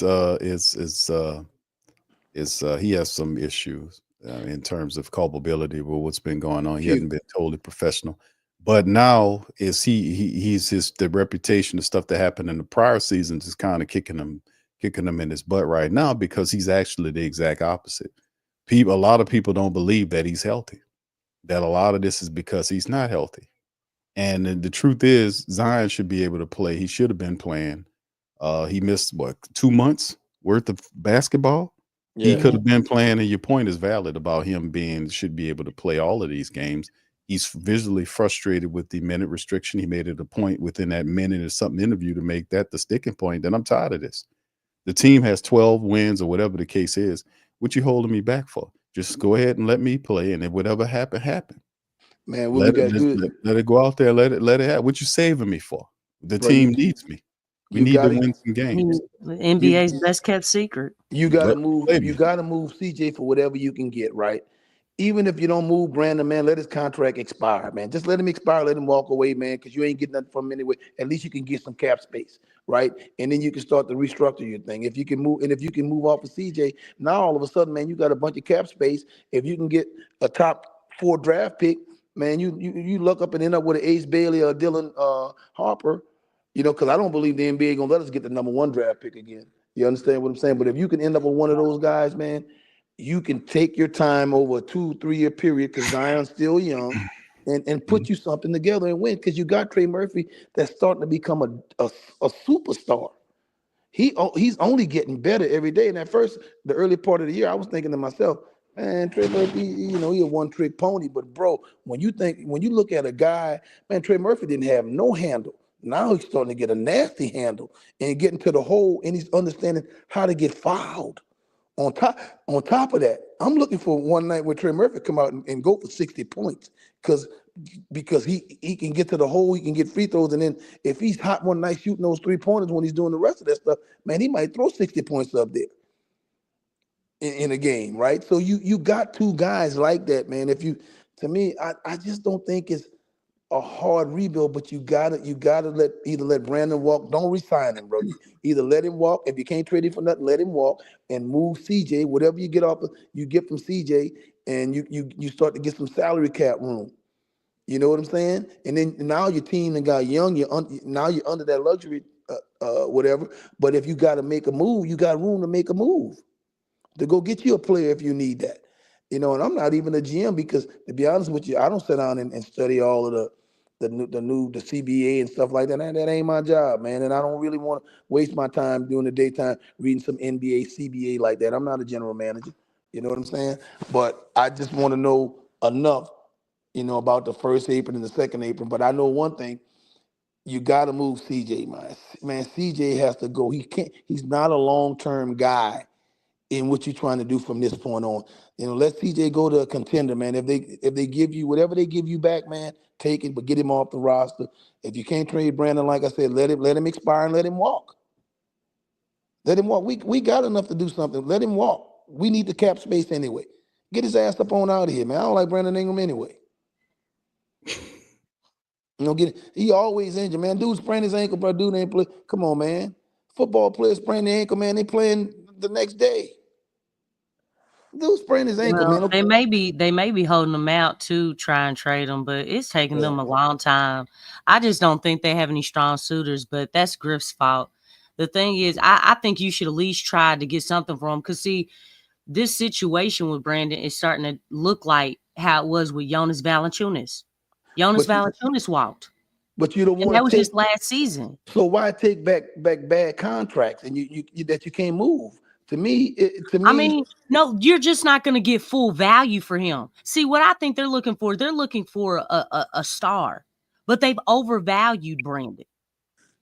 So no. you're not going to get that. So the thing is, you get what you can get and look to the next trade after you make this initial trade of trading Brandon. I'm gonna be Because honest with you're you. not going to get full value for him anyway. Give me But the at cap. least you can still get something. Give me the cap space because for what you're gonna get back is gonna be contract and nominal players. So give me the cap space. I don't want it. Just give me the cap space. Give me the cap space. Let me move CJ. I got cap space now. So I if I make the right draft pick, I can sign Brandon Boston to a regular contract, get him off the two-way contract. You know what I'm saying? Move Javonte Green because the people out there want Javonte Green. Move Javonte Green, get a second round draft pick for him. You know what I'm saying? Because those seconds become valuable when you're trying to make some moves. I mean, that's basically what I would do. I would clear the cap space because and then call Zion into the office and say, hey man, look, this is what we gonna do. We gonna hire you a chef. We gonna put you in the training program. Your ass ain't He's leaving New got a Orleans. chef. Or whatever need to be done with him gonna be done, right? You got DeJounte, man. DeJounte starting to play good basketball again, right? So now you got a point guard, you got Trey, you got Zion, you still got Herb, you got Messi. If you get a top draft pick, man, and then now you got enough money, so now you can go get you a mid-level good veteran that may be a rebounder or whatever he is, a center or whatever, and then you go from there. I'm telling you, people would not be upset if you did that, right? But you got to do something positive, man. You just can't sit. And of course, you got to hire a new coach. I don't know I don't know if they'll ever. To a new front office. But we can sit here and say, you know what? I don't know if they're gonna fire Griffin, right? But I kind of feel like they'll throw Willie under the bus, right? So I don't know. Just being realistic. Moves got to be made. I mean, they just have to be made. You just can't sit here and just think that this thing is going to take care of itself. That's what I'm saying with your thumb up your ass. I mean, this is crazy to me. I mean, I just don't understand it. But this is the most down, because when the Saints were bad when I was a kid, I didn't really know any different. I'm a kid. I'm used to the Saints winning the games. All the games weren't televised because they didn't sell out. So man, I listened to Wayne Mack and one of them cats on the radio and talk the Saints game or whatever. That's what I would do. You know what I'm saying? And then when they were on the road, I watched them on the road when Archie Manning was the quarterback and Dave Wilson and all these other dudes, man, and they'll lose and maybe they'll win 7 games and you'll be like, you're excited, next year gonna come, and then all of a sudden they lose, they win 2 games again. So you wasn't even, I didn't have expectations because I was young. Now all of a sudden we go through where we do have a nice run and we win a Super Bowl. Now I know I want to see that again. Right? The Pelicans have never won, right? Because you hadn't had a general manager from Bauer to Demps to Griffin that can build, because they always had a superstar.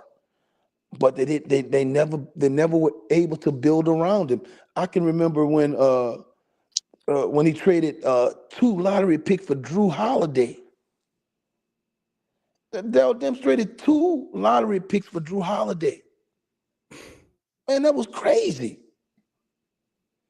And Holiday just came off an all-star season with the 76ers, but he had only averaged like 18 points a game, and the East was weak. So that's the only reason why he made it as a point guard. He never was a star guy in college or pro. He didn't have that kind of whatever. He didn't have that it factor thing, and that's what he did because he was trying to accelerate the team with Anthony Davis instead of taking his time and drafting and building around Anthony Davis. He started going, okay, I'm gonna trade all the picks away for young emerging stars like Tyreek, whatever his name was. Evans. Evans, yeah, that's what he did. Instead of saying, okay, let me take my time and I'm gonna be in the lottery a couple of more years. Maybe I'm gonna get 2 or 3 more good lottery picks, and then now I can go out and get that veteran because now we're ready to go. Man, you can't rush yourself with this. Mm-hmm. It's a process. The one thing about the NBA, bro, the NBA is you need star players to win in the NBA. You're not gonna win with, bench guys I'm gonna beat you because I got the best 10 players. No, bro, you better have the best 2 or 3 players on that court. Then you got a chance to win because when you get to the playoffs, everybody's short in the rotation anyway. They only playing 7 players now, maybe 8 players now. So you gotta have star caliber players. Look and see who won those championships going all the way back. They had 2 or 3 star players, and they had a star player. Nobody has ever won an NBA championship without a star player or 2. So that's what a Pelican you have to be, man. And then you saw early when people were telling you that Zion and Brandon Ingram don't work. Ingram had a market where you could have went out and got what you needed. But that damn fool wouldn't do, because Brandon wants to be in New Orleans. He's a small town kind of guy. Man, fuck that. Excuse me, man. You know what I'm saying, man? Man, go on and make the move. You're supposed to be he's getting paid to be here. Yes, what's he talking about? That's what I don't understand. All these dudes shoot, I'd love to be there too if y'all were paying me that much. Dude, I hear people say, well, CJ gonna go to the bench, but CJ not gonna want to go to the bench. Dude, I pay you. You work for me. If I say you coming off the bench, your ass is coming off the bench. I don't even understand this stuff where a player can tell me he's not coming off the bench. Okay, I'd be like, okay, motherfucker, we gonna see. Your ass is coming off the bench. Okay, I want to be traded. Okay, we looking for a trade, but until we can find you a trade, your ass gonna come off the bench and you gonna go do what you gotta do. I don't know, man. I don't understand how to deal with these dudes, bro. I pay you. I pay you handsomely. You're not gonna tell me what you're gonna do, man. That's just like, you got your kids, man. Your kids can't pay for nothing, and then they gonna come and tell me what to do in my own goddamn house. Yeah, get out and get a job. Man, if I'm the owner of one of them teams, the first thing I'm gonna do with a player when I draft him, hey, bro, we all men. Okay, I expect you to do this, and that, and your money will be in your account every twice a month, however we pay. Your money will be there, and that's what I expect from you to do. Okay, I'm gonna give you the courtesy because we may end up trading you one day. No, I mean that's the way the game go. But while you're here, we're gonna love you, and even when you leave, I'm gonna love you. But I'm gonna let you know whatever I'm doing is always in the best interest of the franchise because I owe it to the fans. Right? That's my speech to every damn body. Right? So I'm letting you know there may come a time when I gotta move you. That's just the nature of the business, right? So I'm not falling in love with players. When you've used up your usefulness to my franchise, then I have to move you. That's just the way this thing go. And I don't think they know how to do that. I think Griff kind of fell in love with Brandon Ingram or have some type of relationship. Attached. He's stuck on that family stuff, Mose. Man. Yeah, I don't think you can have both. You can't have it both ways. If you're going to Black in the house, baby, what's happening with you? Well, you can't have it both ways because you can't have a players empowerment. Like y'all give them so much power, and then you trying to take it away. You giving the players. You say it's a players' league, then you trying to reprimand them. You can't do both. You got to choose one side. And what the side is everybody chose is player empowerment. Players run the league. So the GMs and whatever they're saying, they get fired more by players than anything. So if you make LeBron mad as the GM, see what happens. Who will go first, LeBron or David Griffin? But that's LeBron. The problem is it ain't LeBron, it's the cats under him that they listen to too. Is Zion Williamson. He was number 1 overall pick. Who would you listen to? He's not really saying anything anyway, because he don't buck the system anyway. But if he was they was handling with kid gloves the whole time he been here. They've been playing with handling with kid gloves. They thought that was going to be the model. I don't know why they thought that, but that's the route they chose. And that should warrant them to get fired, but somebody got to be willing to fire them. That's the thing. So what you think should be done, Jay Black, man? I want to hear your opinion, buddy. What should be done? Yeah, how do we rectify this? Year or what, this year? Yeah, how do we rectify the franchise going forward? Right now, what we should do is we got to get under the salary cap first and foremost. So I don't know what they're going to do. CJ and BI, those will probably be my trade pieces.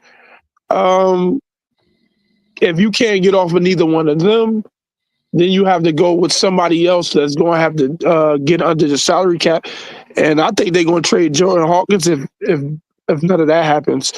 If you can't get off of CJ or BI, they're going to trade Jordan Hawkins for nothing and some other salary that make up at least enough to get under the salary cap.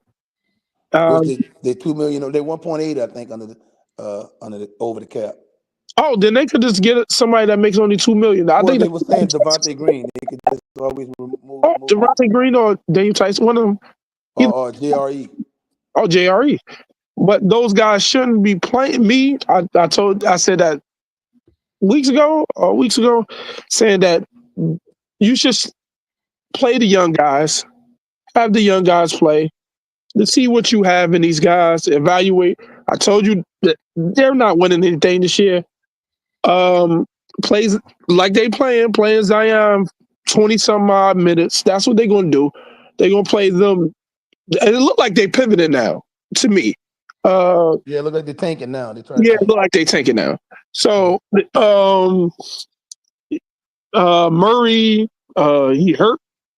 I don't know when that happened or how that happened, but he's been dealing with that for a while, and he was playing through it, huh? So they must have told him they're gonna go in and guarantee the money that he was gonna lose if he didn't play so many games. So I think that's why he kept playing through it. You talking about Zion? No, Murray. No, you mentioned Murray. Murray has something in his contract where for a couple of $1 million if he plays so many games, that's why he had been playing through the injury. Oh, I don't know. Yeah, I ain't looking at his contract. Yeah, I heard him say that. Okay, it's probably accurate. I don't know. I'm just saying, he's gonna be in and out the lineup. They're gonna play a lot of guys 20-some odd minutes. That's how it look like it's gonna go.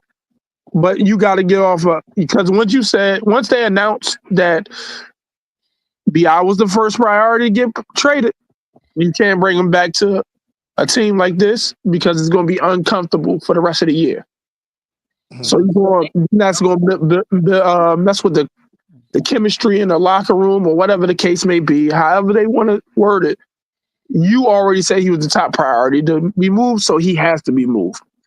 Once you made that declaration in the open, and that's what I think I seen. I don't know if they really did it, but I think I seen that. CJ, you want to trade him just to get off his contract right now. Because next year, guys, if you saying that you're going to trade him next year, we'll fall under this like we fell under BI. Yep. People ain't going to want to.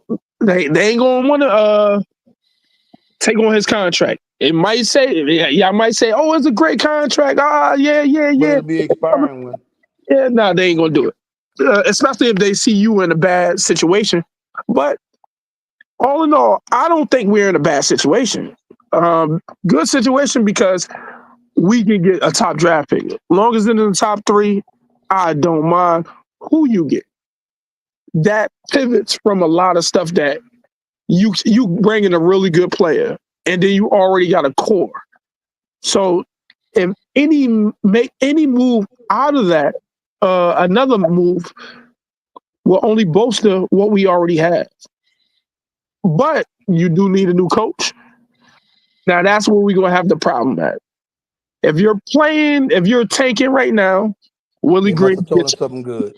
Uh-huh. They must have told Willie Green something good to make him do that. Yeah, because if you tanking, you got to fire him. But if you're tanking and you don't fire him, y'all was already. I don't know what y'all was doing in the middle of the season. I don't know what y'all like. A lot of these wins you shouldn't have won, but y'all didn't have direction until just now. Like I don't know what it is, but something has to happen. It's either a trade.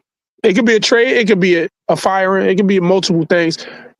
And if you saying what you think I would do, I would fire Willie Green. No disrespect to Willie, but I'll go with an interim and let him play out the rest of the season. See if he can do anything. If he win games, cool. You're not going to really win crazy. If you do win crazy, that could be a good thing, but it could be a bad game for the draft pick. But I'll let you win. Oh man, winning is bad right now. Yeah, but that's why I said that's why you got to keep Willie for right now, and then you got. Go ahead. You was about to say something?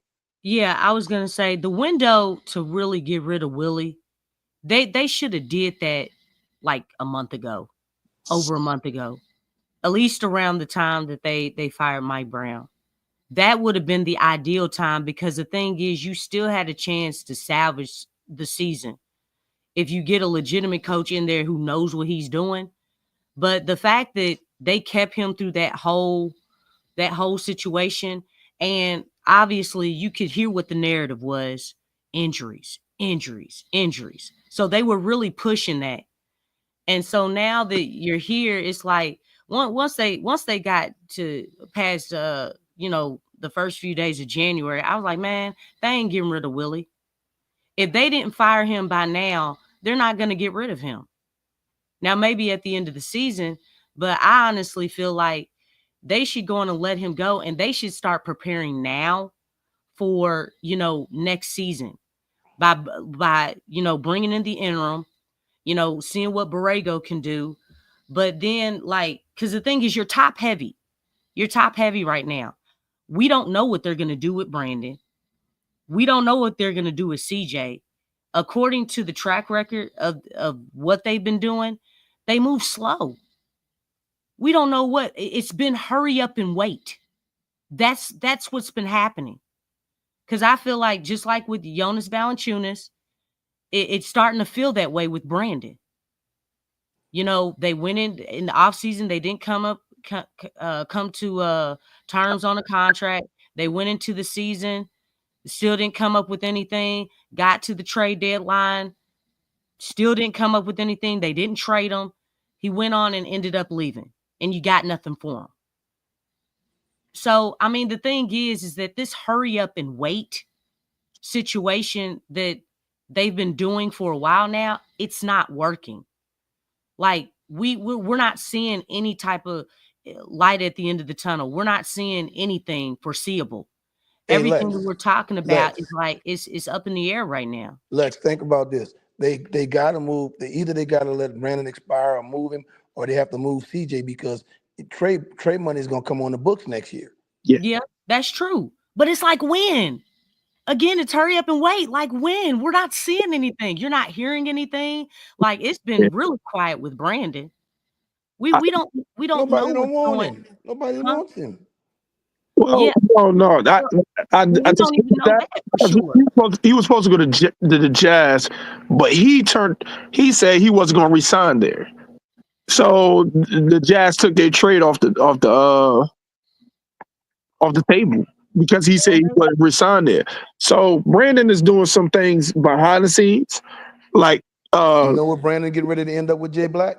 He's getting ready to expire and end up with a mid-level exception. Man, nobody's giving him no real money. He's playing a game of chicken right now. And he had a chance to prove that he deserved the bag, but 19 points, 15 points a game. You know what I'm saying? Like, dog, you need to be putting up some like superstar numbers when everybody was out. That was your moment. You know what I'm saying? It really was. But is this different than Jonas? Jonas he said he wasn't coming back. He said it at the end of the year. I mean, didn't he say he wasn't coming back? He wasn't going to sign for anything, basically, right? Because the way they use them. Like, look at how Yeah, he alluded Willie to that. Green was not using him correctly. I mean, he benched him, wouldn't play him in the second half. I mean, I feel him. I wouldn't want to come back either because Willie wasn't using him and Willie didn't want him. He made that very clear. Yeah. So, but now going back to your point was saying fire him now, fire Willie Green now. The bad thing about that is a good and bad with it is you win now. And then you lose the draft because you're not going to the playoffs unless you go on a historic run and multiple teams got to go on historical losses. You got to jump a lot of teams. That's why I said that before, because you got to jump a lot of teams. And I don't see you jumping those teams. I'm not just saying to lose. Nobody likes to lose. But a situation that's we are in, you look up the situation we are in. We can get a better draft pick. We can see what we have on his team. We can see what coach we have on it. We know what coach we have right now, but we can see the coach.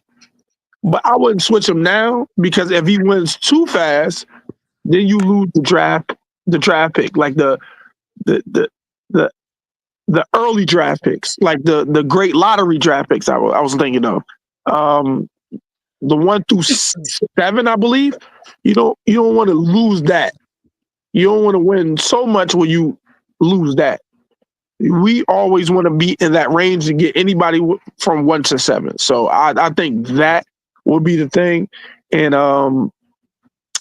but the more we talk about it, I don't think they gonna fire Willie Green. I don't think that's gonna happen though.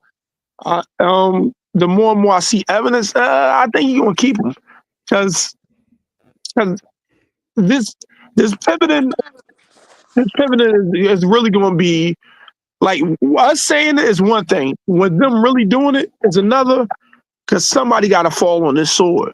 Somebody got to fall for it. So that's one thing. Somebody got to fall, and I think Willie Green got to fall, or David Griffin. I don't give a fuck who falls, but somebody got to fall for this. Both of them to fall. Yeah, I don't think Doug Geller do both. But I'm looking for a double murder right here, baby. Hey man. Hey, dude. Package deal. Griffin Green just got to go. They can both take the fall because they a package deal. Hey, I don't remember seeing this in history where they fire both, but they get all over again. Not with Hello IQ. Team awareness was going on. That's not going to happen. I mean, the closest thing that more than likely probably would happen is the Willie Green firing. I don't see David Griffin getting cleaned out because. But he's the biggest problem though. He's the culprit. They're so stupid and blind. It's ridiculous. And I mean, I just think it just gets to a point where it's beyond incompetence. They don't care. That's what it comes down to. I mean, it happened with the Saints. The stuff with the Saints about making those players coaches not wanting to go there.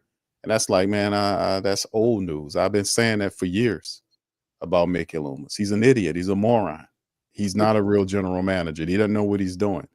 And the Pelicans hire a guy, David Griffin, who's a con man. And see, the problem is, these organizations have no accountability. You don't take any organization that doesn't have any accountability seriously. You don't take them serious because they're never going to sustain any success because they're not built correctly to sustain success. You got to have accountability if you're trying to do something long-term is success. The guy getting up here talking about sustainability and all this bull crap, but who's keeping him accountable? Lauscher doesn't know basketball. He doesn't know football. He doesn't know about it. He's the businessman. So there is nobody checking these people to make sure they do their jobs. You need a guy that knows at least half of what he knows. So if the guy is screwing up, you don't let him have an unlimited timeline. The guy had been here for 6 years and he got a sub 500 record as a VP.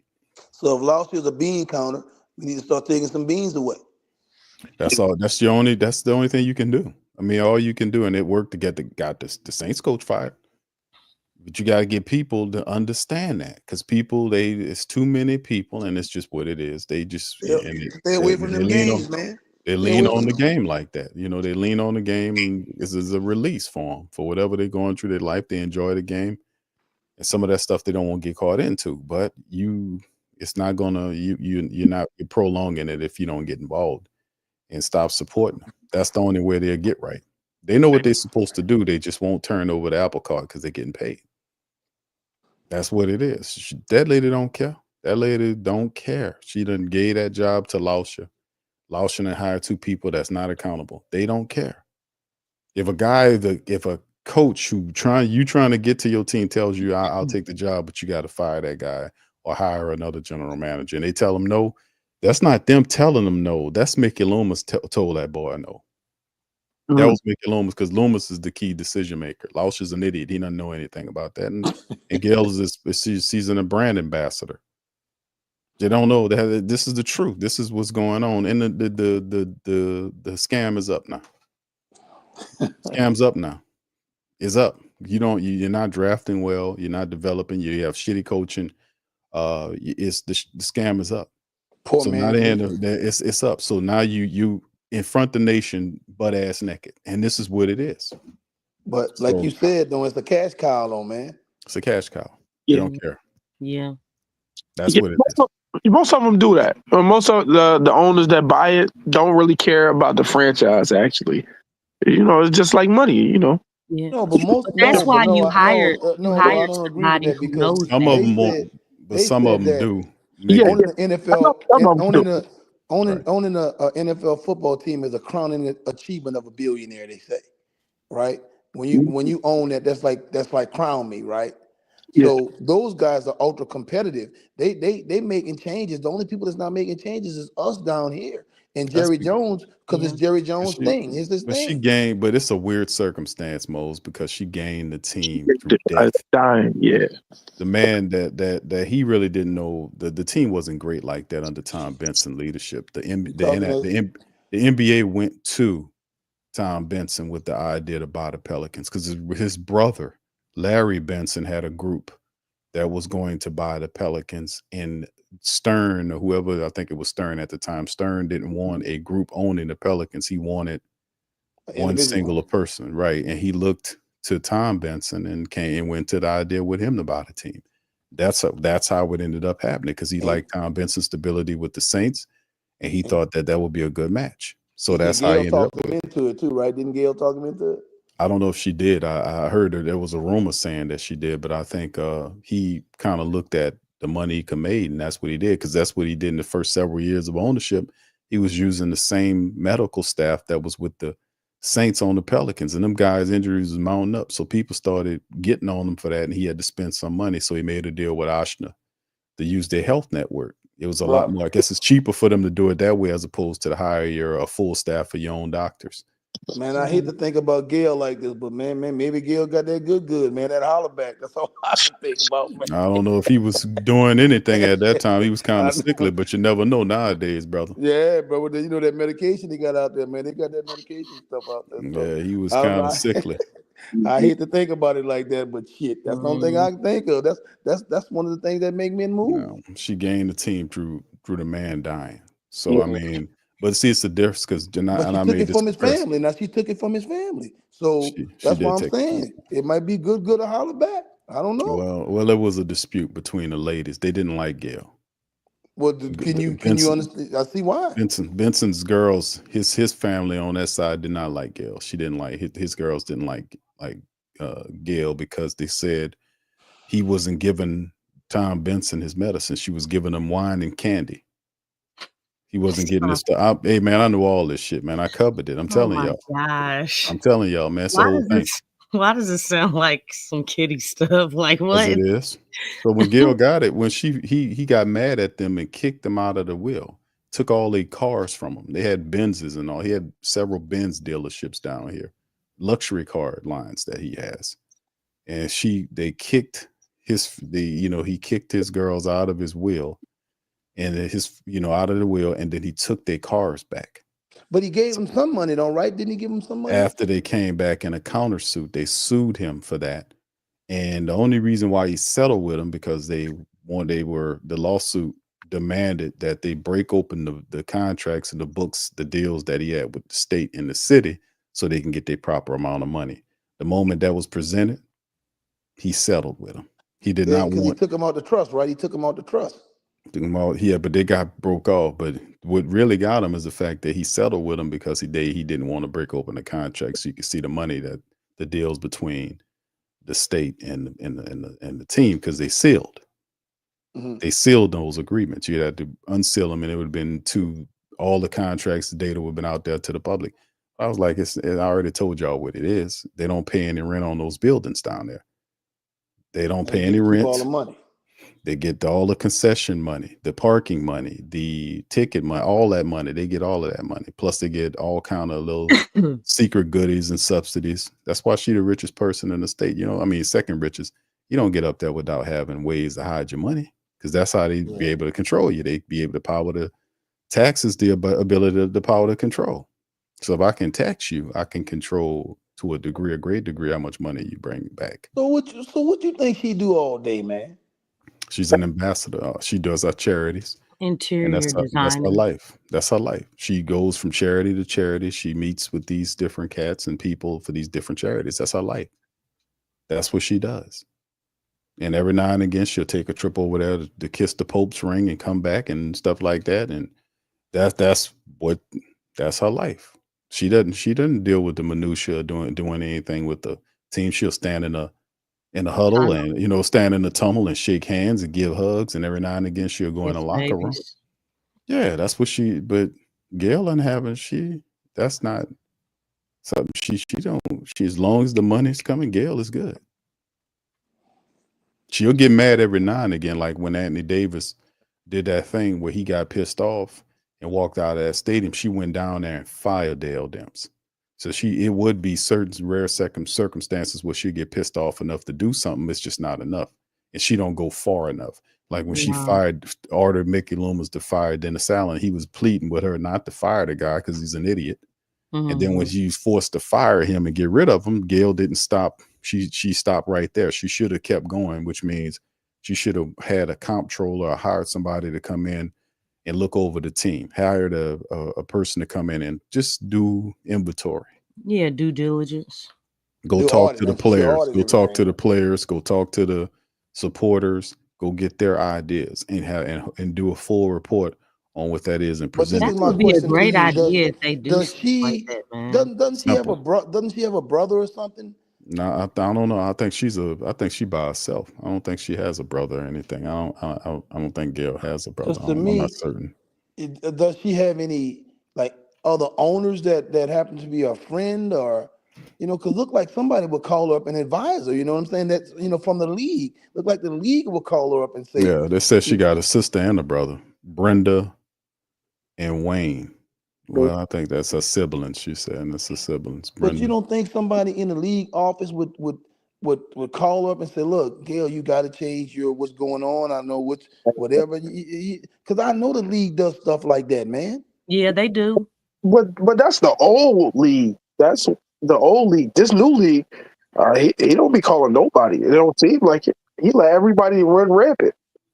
Because somebody from the league office need to be able to step in and understand. Look at this. Is this good for business? You know what I'm saying? Hey, look. Gail been married 3 times. Oh shit! Yeah, I'm saying it. Yeah, I'm looking at it too. Maybe Gail got a little tool in her shit. She's been married 3 times. A long stint. What, is Benson the third one or something? Benson was the 3rd one. Okay. She hit the lottery. Maybe Gail a little scandalous, man. Shit. Yeah, she slowed down after her Benson. first husband was an actor. Shirley. He was an actor. Yeah, maybe. Gail been around, boy. Well.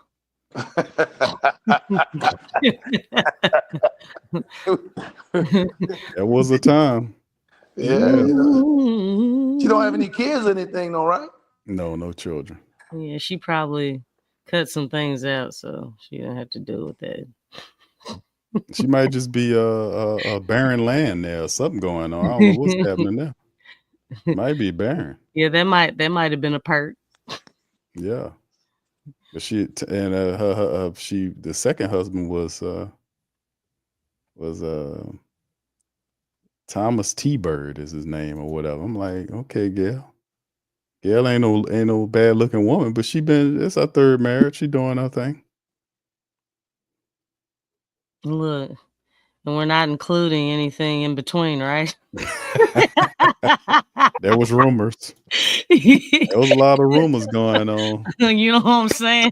Look, They I'm was just talking saying that what's crap not with being DeMarcus said. Cousins. They used to make joke with DeMarcus Cousins about a lot of stuff, man. I remember that.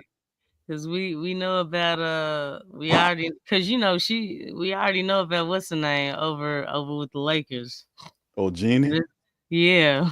we know about Sister Jenny. Jeannie, oh my God. There's only 2 women owners in the league, you know what I'm saying? So yeah, they said she became the owner of the Saints and Pelicans after her husband's death. Benson is one of 10 female NFL owners. Sheila Ford Hamp, the Lions. Kim Pagula for the Bills. Pagula from Bills. Carol Davis, the Raiders. Denise DeBartolo York with the 49ers. Amy Adams Strunk from the Titans. Virginia Hollis McCaskey, the Bears. Janice McNair, Houston. Jody Allen, Seattle. And Dee Haslam with the Browns. Wow. So, yeah, they got quite a few women. And then no, I was talking about specifically for NBA though. Yeah, Jeannie Buss and Miriam Adelson for Dallas and Ann Walton Cronky. Oh, well, because they majority, right? She just holds some stake in it for Dallas. Yeah, that's she's I don't know how much stake she has in it, but they got her listed as an owner. And Annie Walton Cronky, that's the wife of Stan Kroenke. Stan Kroenke, who's super rich. He owns the Rams and he owns what's the other team he owns? The Blues, huh? St. Louis Blues. I want to say one of those. So he owns 2 franchises. Yeah, he owns a hockey team, St. Louis Blues. And a bunch of real estate out there in California he owns too. I think he sold a dude the land for that new San Diego, not San Diego, for the new Clippers arena. He owned a lot of that land out there. So I mean, yeah, that guy got money everywhere, man. But yeah, that's some of them right there. Yeah, but most of those people have kids, right? So their kids are running, or their grandsons are running those organizations. You know what I'm saying? The difference here is that she doesn't have any family, right? She doesn't have any offsprings that are, running the organization. You got to figure, Gail got to be what, 70-something, 80-something? 77. That's what it said. She's what? 77. She's 77. Yeah, she just had a birthday, matter of fact, huh? No, tomorrow's her birthday. Her birthday's tomorrow. Yeah. Okay, happy birthday, Gail. She turns 78 tomorrow. Yeah. I got a wish. I got a wish for Gail. Fire them cats. Happy birthday, sell the team. Yeah, because I think part of the problem is I'm like, come on, man. Part of the problem is nobody's looking out for her best interest, man. You got to think about it. Q know the structure of how everything went when Benson left behind, right? So he left these guys really in control of a lot of things, and the guys she need to fire are the guys that are in control. So they're not going back and tell her to fire us. You know what I'm saying? Mm-hmm. So he's been gone long enough at this point to where she's got to be able to say, okay, that was his wishes. He's been gone. Now I'm stuck with this. Now it's my wishes, right? So now I have to transition into saying, look, I got to put somebody in there, my guy, not his guys, but my guys who are looking out for me. Those guys are not looking out for her.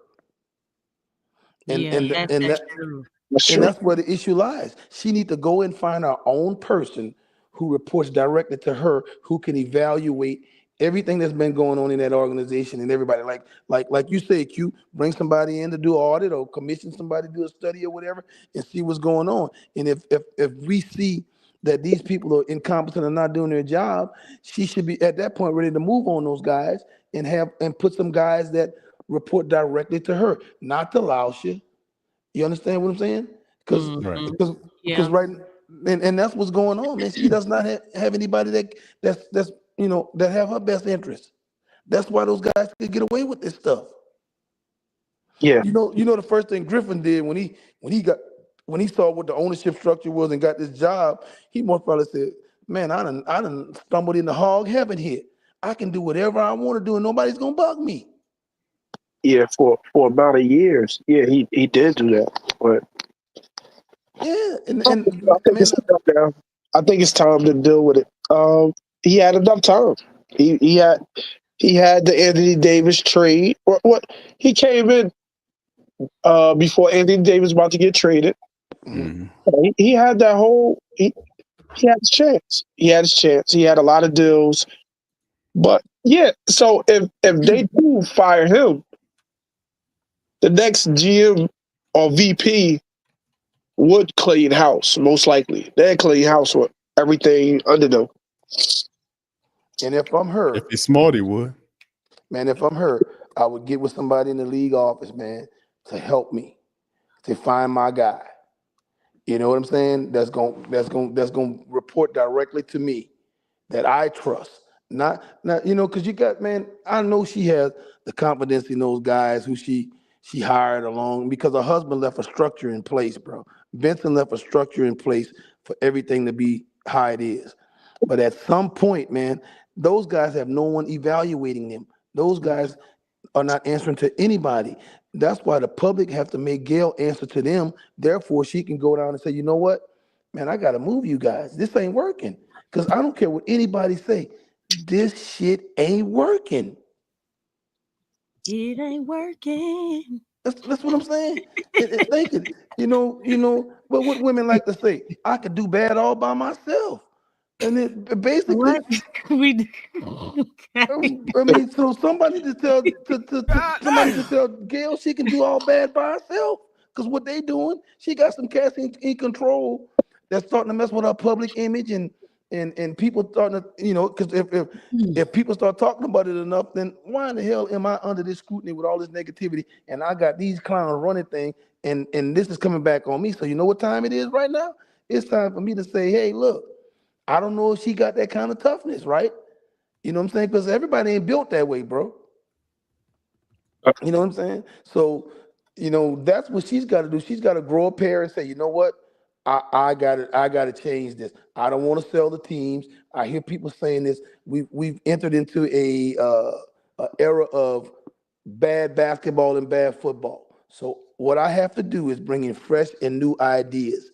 You can't stay with that, man. No corporation would, if you're losing money, if you're losing fans, because they're not losing money, but if you're losing whatever value that it has to you personally, then I need to do something to change this.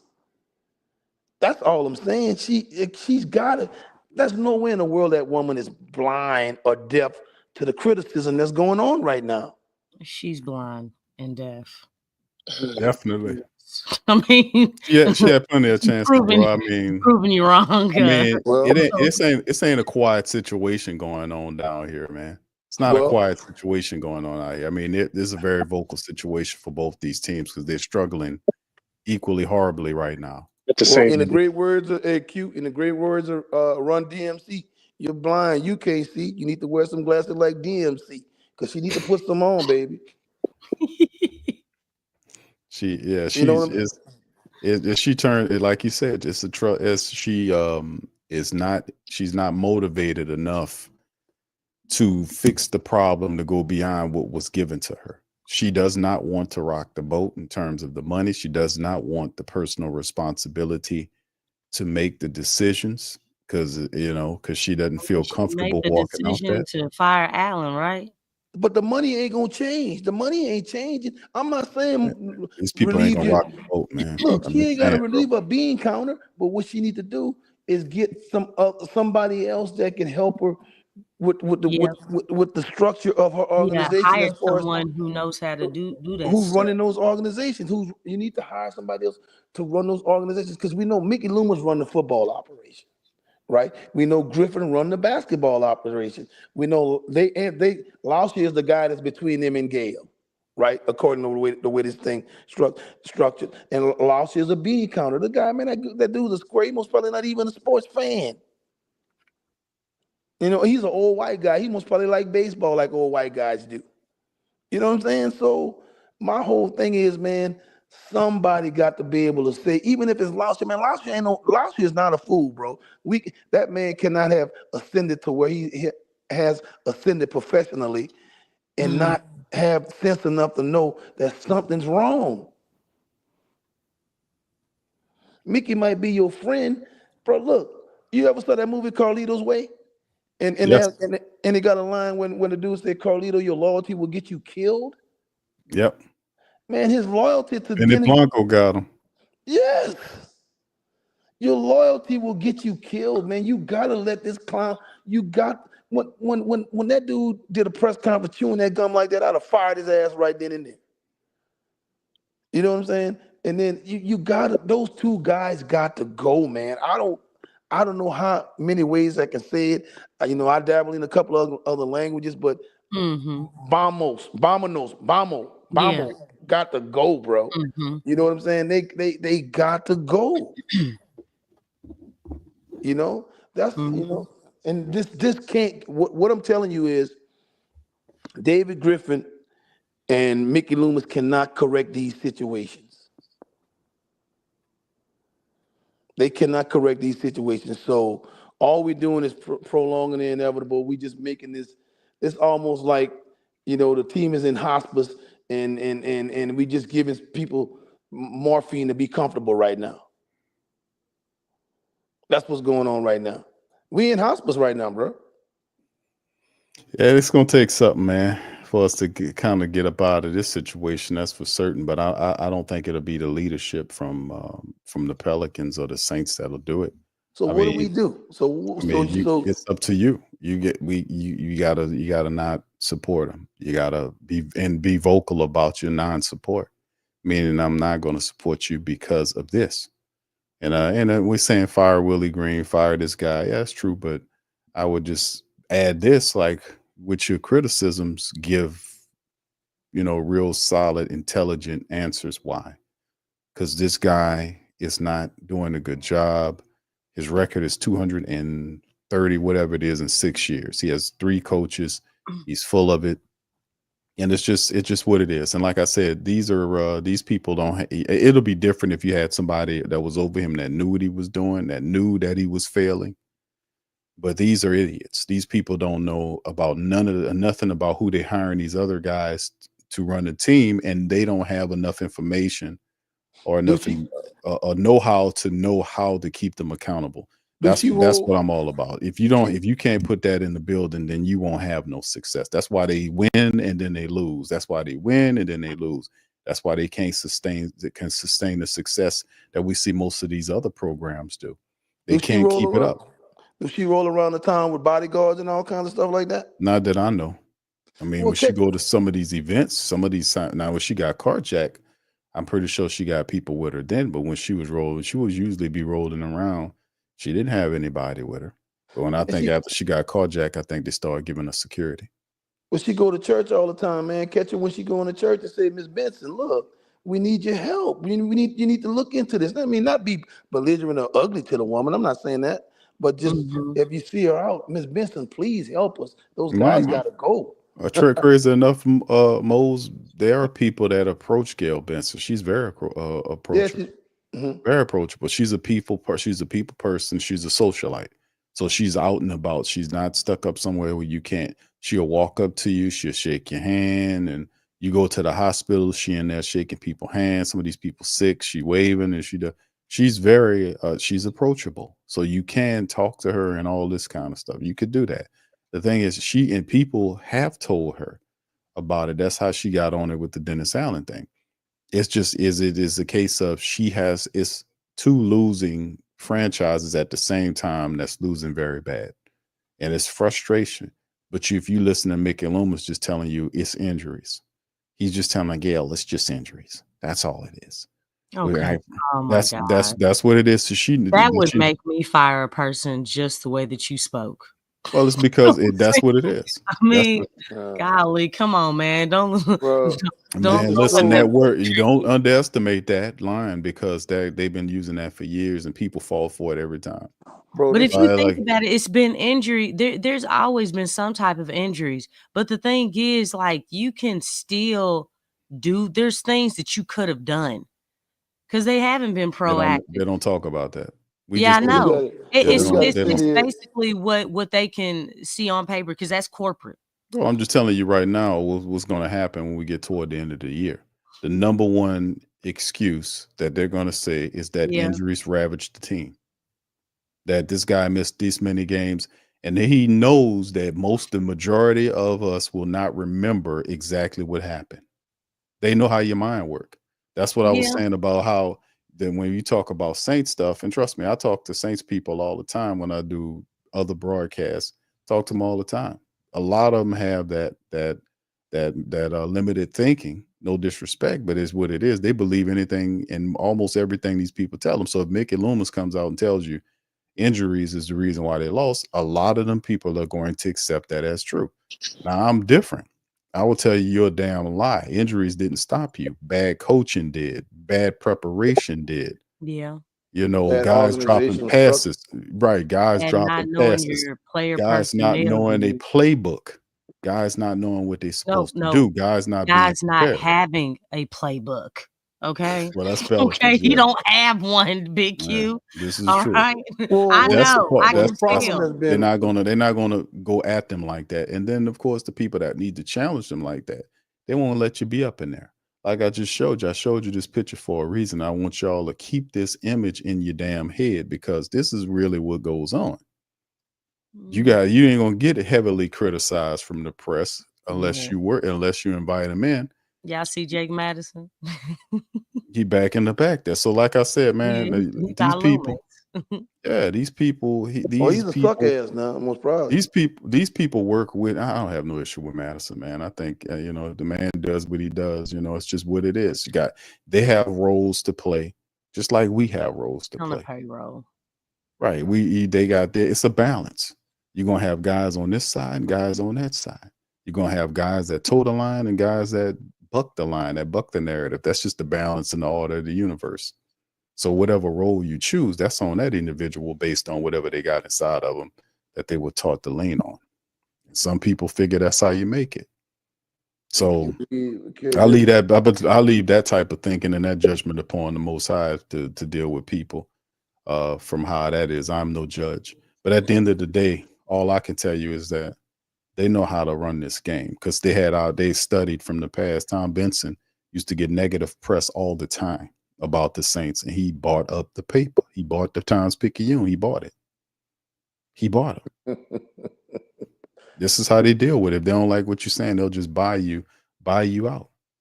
That's what they do. Must be nice to be rich, bro. That's what it is. They don't like what you're saying. They'll come and try. They'll just buy you out. If you sell, let me see if I can find that article. Tom Benson. I want money, lots and lots of money. Injuries has its place. It has its timeline. You probably can get over probably 2 years. Yeah, but you can't scream that every year. That's right. That's right. I think we used that too many times already. Like I was like, all right, yeah, injuries. That you could say it 1 year. Okay, injuries. Then you change your medical staff. Injuries. You change your medical staff again. Like you ran out of that. That can't be that. You can't use that no more. You can't use the same repetitive lie. Or not, I don't even know if it's a lie or the truth, whatever the case may be. But you can't keep using it. You can't keep using it. It ran its course. You can't tell me that, if you go to school, my teacher hate me. My teacher hate me. Listen, you're not doing your homework. You're not getting this done. Or you can't use that at a job. I'm sick. I'm sick. Listen, you got to get up and go to work. You gotta you gotta do what you gotta do when you have to do it. So if the players are injured, it's something with the brand, or not the brand, the staff that's supposed to be governed over that. Performance and training staff. The medical staff supposed to be over that. So you brought in a better staff. I thought you did your job. Your job was to hire better staff. If you didn't have a better staff, then you become the problem. Because you ain't doing your due diligence. That's part of your job, to get competent workers to work under you. So they're going to still fall back on you. regardless on whatever the case may be, is a trickle down effect. So, I think we just got to figure out some ways to salvage this mess that we're in. So, and we have tradable assets. We can get them off. We could get both of them off for one guy. We get Zach LaVine or Devin Booker, or go for somebody, or go for, I don't know who else. I want to go for Jimmy Butler, but go for somebody that actually suits Zion well, that can shoot, score, and make Zion look good. And then we got a draft pick if we still keep taking. So you're bringing a whole new revamped team and new energy being here. But we in the quagmire right here. So Where David Griffin, bro? We haven't heard from David Griffin since media day. Huh? Shit. Yeah, he ain't coming out. probably at the trade deadline. So at the trade deadline, because either you traded somebody or you didn't, and you're gonna have to answer questions if you did. Well, no, he probably don't. That's right. Yeah, Jay Black, you're right, man. I mean, at some point he he hadn't been doing any interviews and none of that, man. No interviews, the stuff that he pops in between the game broadcasts and says some stuff, none of that. And, like I said, that's not his behavior pattern. He's obviously is definitely listening to a lot of these broadcasts and the frustration of the support base, because that's not his behavior pattern. He loves the camera, but the pressure and upsetness is so much so that he cares not to even try to get involved with that. Even if he's not visible, your general manager has to be out there. No matter what he says, it's not going to stick. I mean, are we really going to believe anything that comes out of that dude's mouth? I mean, if you have questions though, don't you? But we need results. Like the thing you still want to know what the plan is, though, right? What are they trying to do? Because he doesn't have one. Remember what he said in the media on media day? Like they trying to figure it out. They didn't know, and they still don't. He still doesn't know. And all he's gonna do is make it all flittery and fluffery and use mechanical and organic terms. You know what I'm saying? That's what he's gonna do. What? For real. We because the thing is, it's like, dude, like we're not seeing results. When you come out and talk, you're saying all these, educational words, and you're saying nothing at the same time.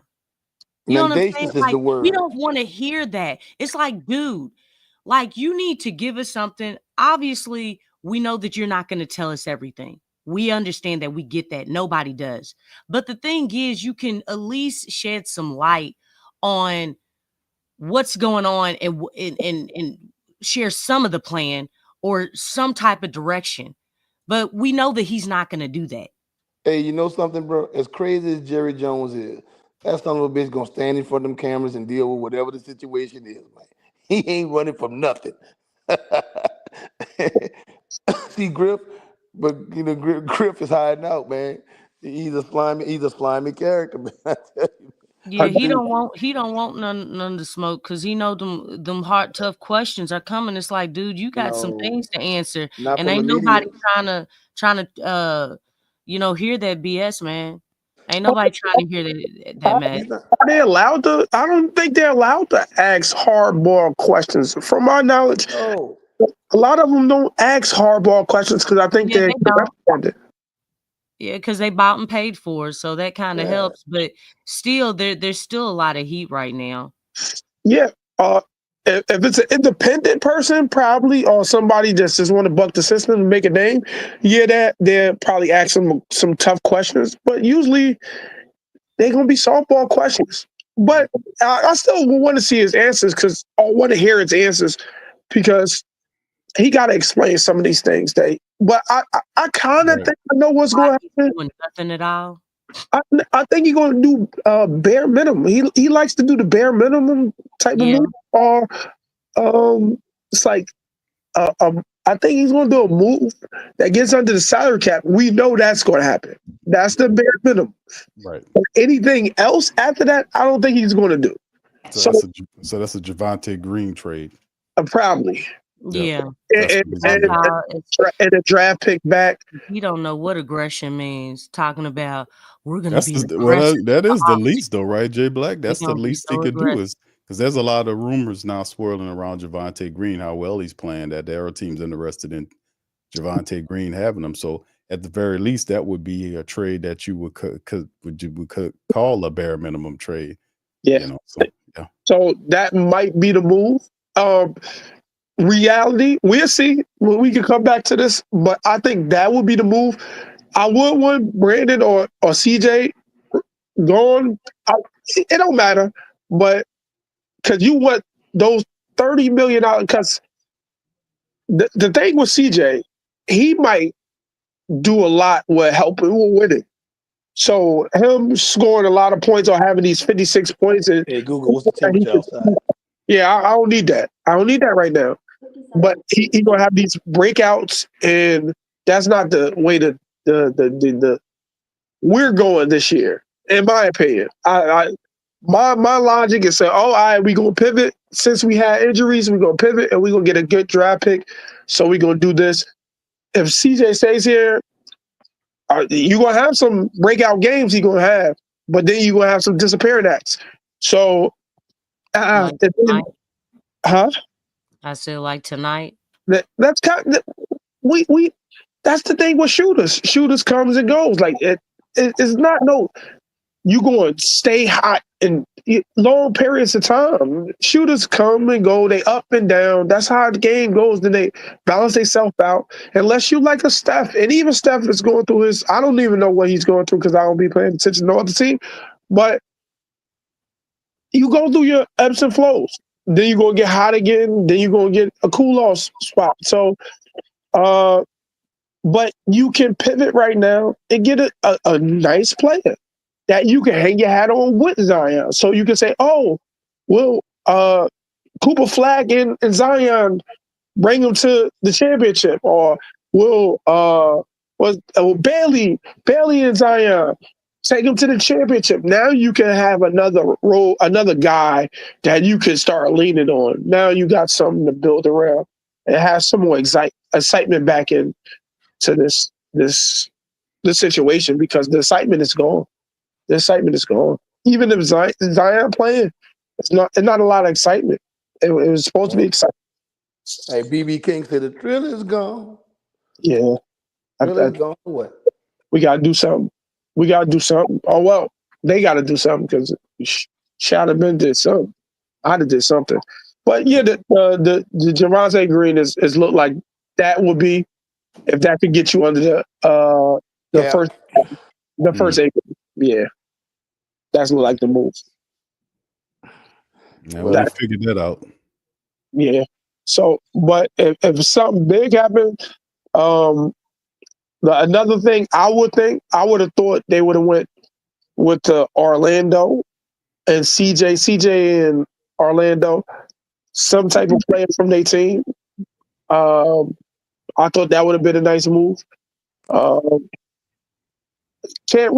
don't really see much in Indiana with the Miles Turner.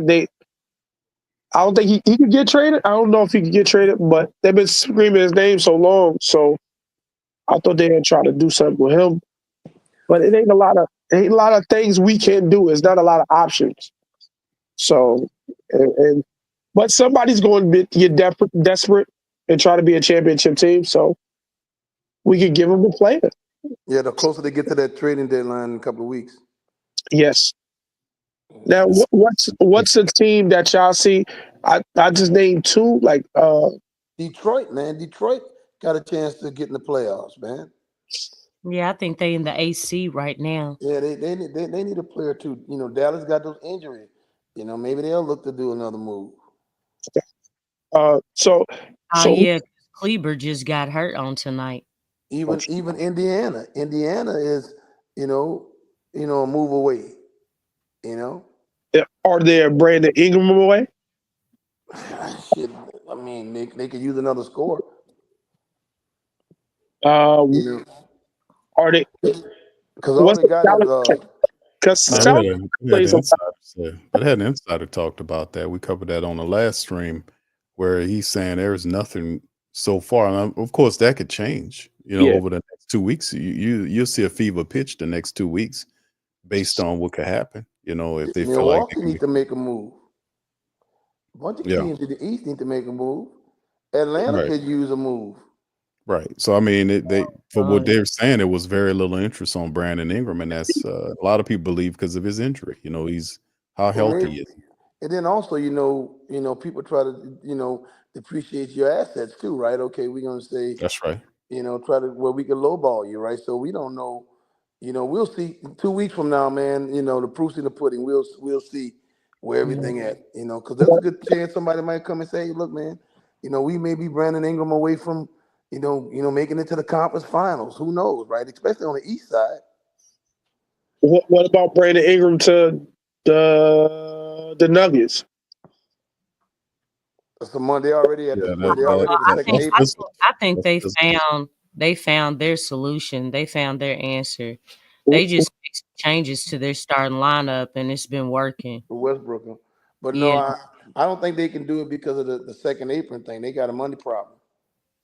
They had the second apron? I don't believe they had second Yeah, apron. yeah. They already are second. They right at it. They'll put them over the second apron. Because I was reading something on one article and they said that was one of the reasons why they wouldn't trade for Brandon Ingram because it would push them into that second apron. That's why they didn't sign Caldwell Pope back. It's because of that apron. But So no, that's signing him. How much is they small forward? The one that's he's 6'10" that he's you shooting talking on. about Michael Porter? Yeah, how much? Like how I much? think I think he's like a $30 million a year guy. Yeah, he Almost is. 36. He has a fat contract. Almost 36. 36. Brandon Ingram is 36 too. So that's a trade that they can. But you eventually have to move CJ because trade money's coming on the books next year, right? So both of those guys got to be moved out, and then CJ is not part of your long-term future. So you got to get both of them. You got to get both of them dollars off your books. He's not part of our long-term future. We don't know what Griff's. He might be a part of Griff's because that's But he has no choice. Griff has no choice but to move him because of the money. Both of those guys got to go. He can't afford those guys. With trade money coming on. Trade money coming on, unless the salary cap jumps. We don't know if the salary cap. Well, it's gonna jump. It's gonna jump a little bit because we know, but we know just on the projection. I read an article what it said about 2032, a max contract gonna be worth like 102 million a year. That's crazy. That's crazy. Yeah, crazy. Right? Hey, that's projection. But so I think he should trade both. But if history shows us right, he gonna do a bare minimum move. I don't want to get people hopes up and say that we gonna trade for all these guys, and he don't pull the trigger on big trades unless we're in a desperate situation, like a desperate need of point guard. He had to go and get CJ. Then try to make up the move with the DeJounte Murray this year. So That's what I'm telling you. CJ or Brandon contract got to go, so they may keep Brandon and let him expire after they get up under there because they need the salary cap for trade money to come on, and then they want to sign Brandon Boston to a regular NBA contract and get him off the two-way. They don't have the money to do that right now. The reason why Brandon Boston not playing right now because he can only have like 50 something games. yeah, but once you trade Group, once you I think yeah, Kane, I don't know. I'm just trying to help. You know what I'm saying? Even if you make a minimum move, you don't have enough money to sign Boston. You'll make enough money if you like a trade with I'm telling you, that's why I think they said Jordan Hawkins' name. You could trade him and not really bring back money because it's like a $4 billion deal. Yes, for me, I don't think they're gonna trade him, man. or trade a Tice. They gonna trade one of them low salary moves, $2 million. Then you can sign him to a contract, unless you say he gonna get more than $2 million. Man, you got to call CJ in and try to get CJ to a contender, bro. That's the guy that's got to go. Oh, I agree. Both of them need to go. Because he hampers the development of your younger players, man, in your long-term projection. At this point, bro, the team the Pelicans got right now is not going to the conference finals next year, right? Oh. You have to make moves, and you have to get up off of CJ, right? Because you always talk about long-term sustainability and all that kind of stuff like that. He's got to go, and you don't want to hold him past this year because then his value, he's going to devalue. He become a distressed asset. I don't know about distress, but his money will be it would be good and it would be bad. But I just don't think his value will be high. And unless they try to get a high, I don't care about his level. I just care about, listen, man, we can clear the decks and we could actually have people just play the position, see what our future will hold. We see a center, we got a power forward, we got small. Antonio Reeves need to be playing. He played tonight, so I look we going to take it because they played him some minutes. So you need to see what you got. We got to see what we got. And CJ, he going to actually help you win, and we don't need that. We don't need to win. We need to move CJ ass, man. I know, but you got to wait till the trade deadline. They ain't going to trade him right now, unless we 2 weeks away, February 5th. Yeah. So if that happens, but they should trade Brandon Ingram too. That's a major thing because once you said he was the top priority, it's supposed to be Brandon Ingram. That's what it's supposed to be. That $36 million, CJ is $33 million, I believe. Next year. He's $30 million next year. He's 33 this year. Oh, 33 this year. See, hey man, both of them. That's $69 million. That's $69 million in total. But if you could get off of them and get that's what I'm saying. I'm trying to see teams that you could get off of him and don't bring a lot of salary back, or bring some $10 or tradable salary back. But I don't see I see some teams. I see that's why I say Orlando. They got a bunch of like $10, $20 million guys that would be tradable assets in the future. So man, if I was Houston, man, Houston dumb, I would come get Brandon. They need some more offense. They're not going to do that. Yeah, they're not going to do that. But to me, they got to make a move. They don't have enough offense, man. It depends on what happened with Jimmy Butler. If they talk about going at Jimmy Butler, I don't know what they're doing. If they talk about going to Jimmy Butler and them trade fall short, then they'll probably look at Brandon Ingram later. Yeah. But initially, no. They'll try to look for Jimmy Butler. Jimmy Butler been to the finals multiple times. So if you want to punch, you'll go for him first before you go. Yeah, but Milwaukee ain't got shit Miami ain't got nothing. Well, I don't know. They ain't looking for something. They looking for just to get a championship or something. Houston got young assets, man. They got some young players. But they ain't gonna be just giving them up. They ain't got no dumb GM over there. So they trying to get in. What his name? Amin Thompson, man. Yeah, that dude gonna be a player event when he get a jump shot, man. That dude, man. Him and his twin brother. Yep. So, like when you said Detroit, we can look out and get his younger brother and a couple salary fillers, but you got Trajan Langdon over there. So I don't. So you would think he would want Brandon. Brandon, they need another guy to go with Cade. They don't have a scorer, right? Yeah. They need another guy. Brandon Ingram will fit well with them. So see, all of a sudden we think Brandon Ingram is not a bad basketball player. No, not at all. No. But his demands make him worse than what he is. We was gonna bring him back from less money, allegedly. Or what the article was 46. I believe he turned down to 46 million. He turned something down that wasn't he He's a wants damn fool. he wants the max. He wants the max. He been turning down everything. He turned down the Jazz trade. He turned down the money that we offered him. Oh well, not what they offered him allegedly. He wants the max. He believes he's a max player, and the world's going to show him. Well, he's going to end up with a mid-level exception if he keep on playing like this. Well, he changed his representation too in an attempt to see if he could secure that $50 million bag. So I mean, he ain't getting that nowhere, man. Hey, I don't think you will get nothing. Well, he gonna get something, but it ain't gonna be what he wants. Your stocks got to mean something though, and just around the league, they told him to go shop. Yeah, absolutely. Yeah. And he still didn't get nobody. So changing representation, I get it. I know Rich Paul, he works magic and things.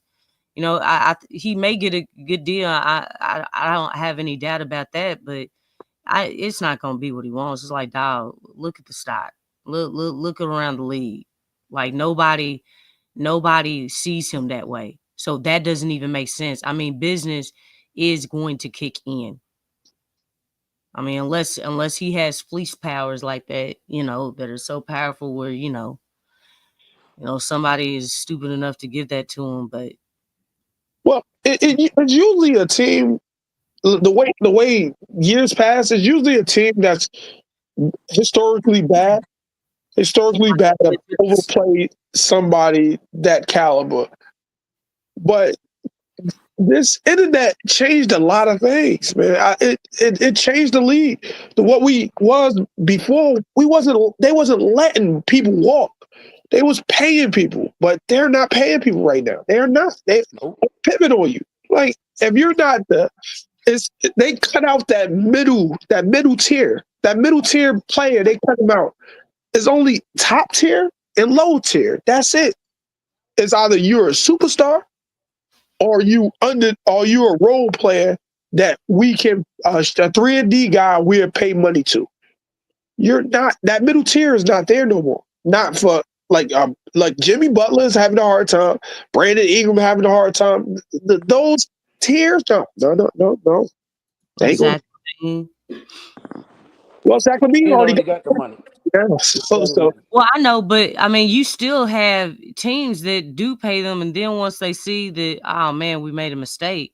Well, that's what the Pelicans don't want to do with Brandon, turn into a Zach LaVine situation. Yeah, and then look at that situation. They've been trying to trade Zach LaVine for how long?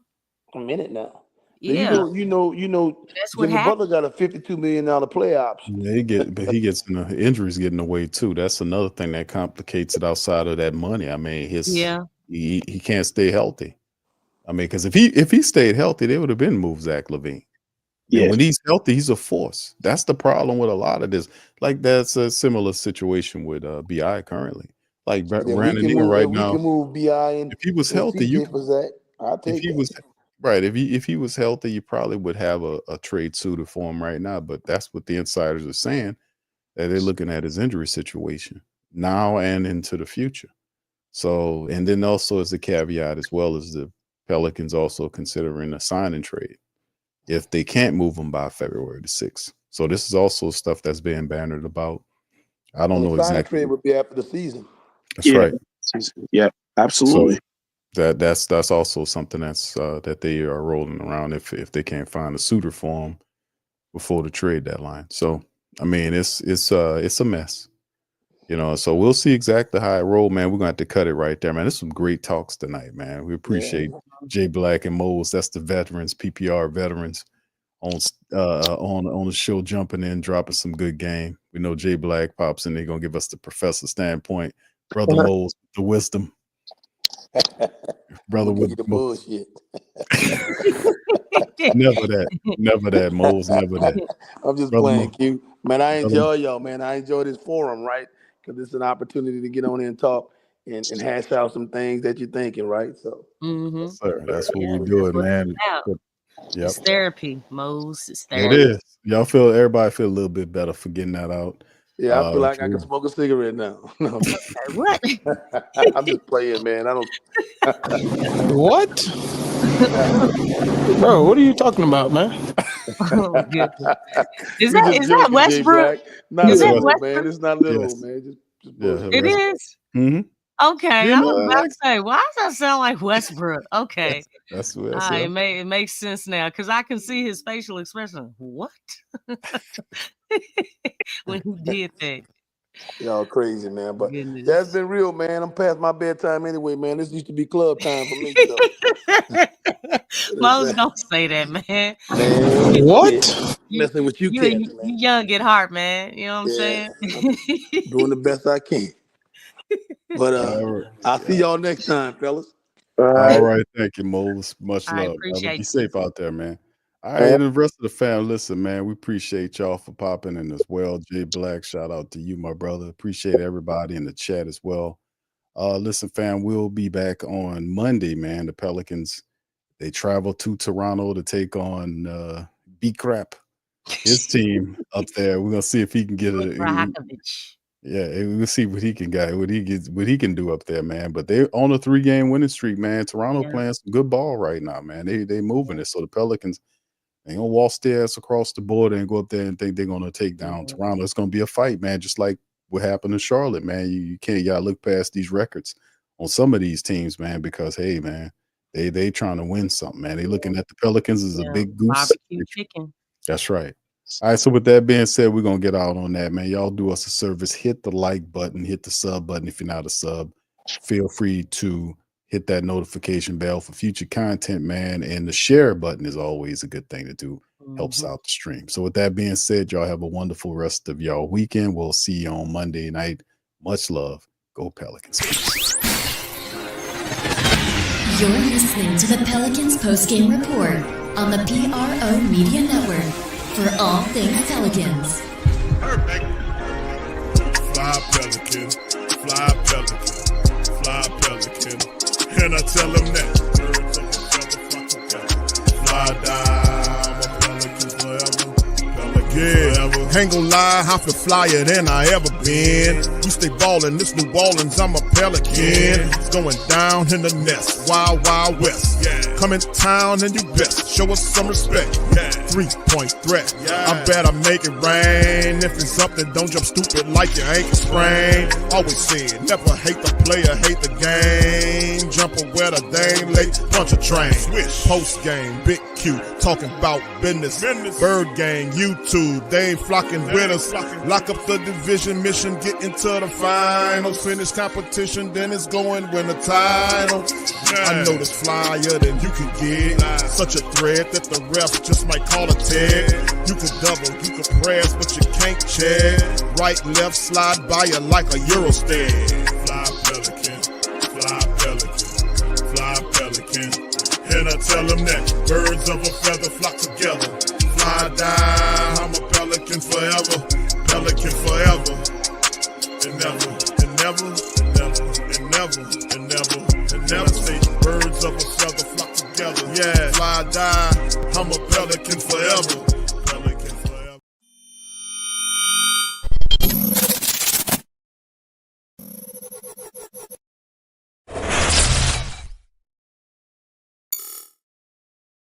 TheWhoThatDaily.com. That's right, TheWhoThatDaily.com. Your one-stop shop for everything New Orleans Saints, New Orleans Pelicans, LSU Tigers, even the top flight boxing news. So if you're a Who That and you're looking for a place to stay up on your team, TheWhoThatDaily.com is your site. TheWhoThatDaily.com for the sport Who That in all of us. That's right, the Pro Shop is the platform store where you can go and buy all the latest merch to support the platform. Available at the Pro Shops, we have dozens of hundreds of products available for you and your family. Unisex tees for men and women, hoodies and sweatshirts, tank tops, kids and baby items, long sleeve tees, mugs, pillows, wall art, bath bedding, face masks, phone cases, stickers, bags, fanny packs, socks, hats, and many other items. Please feel free to check out the pro shops. The link is in the description section below. And remember, it helps the platform continue to grow. Check out the pro shop and who that is.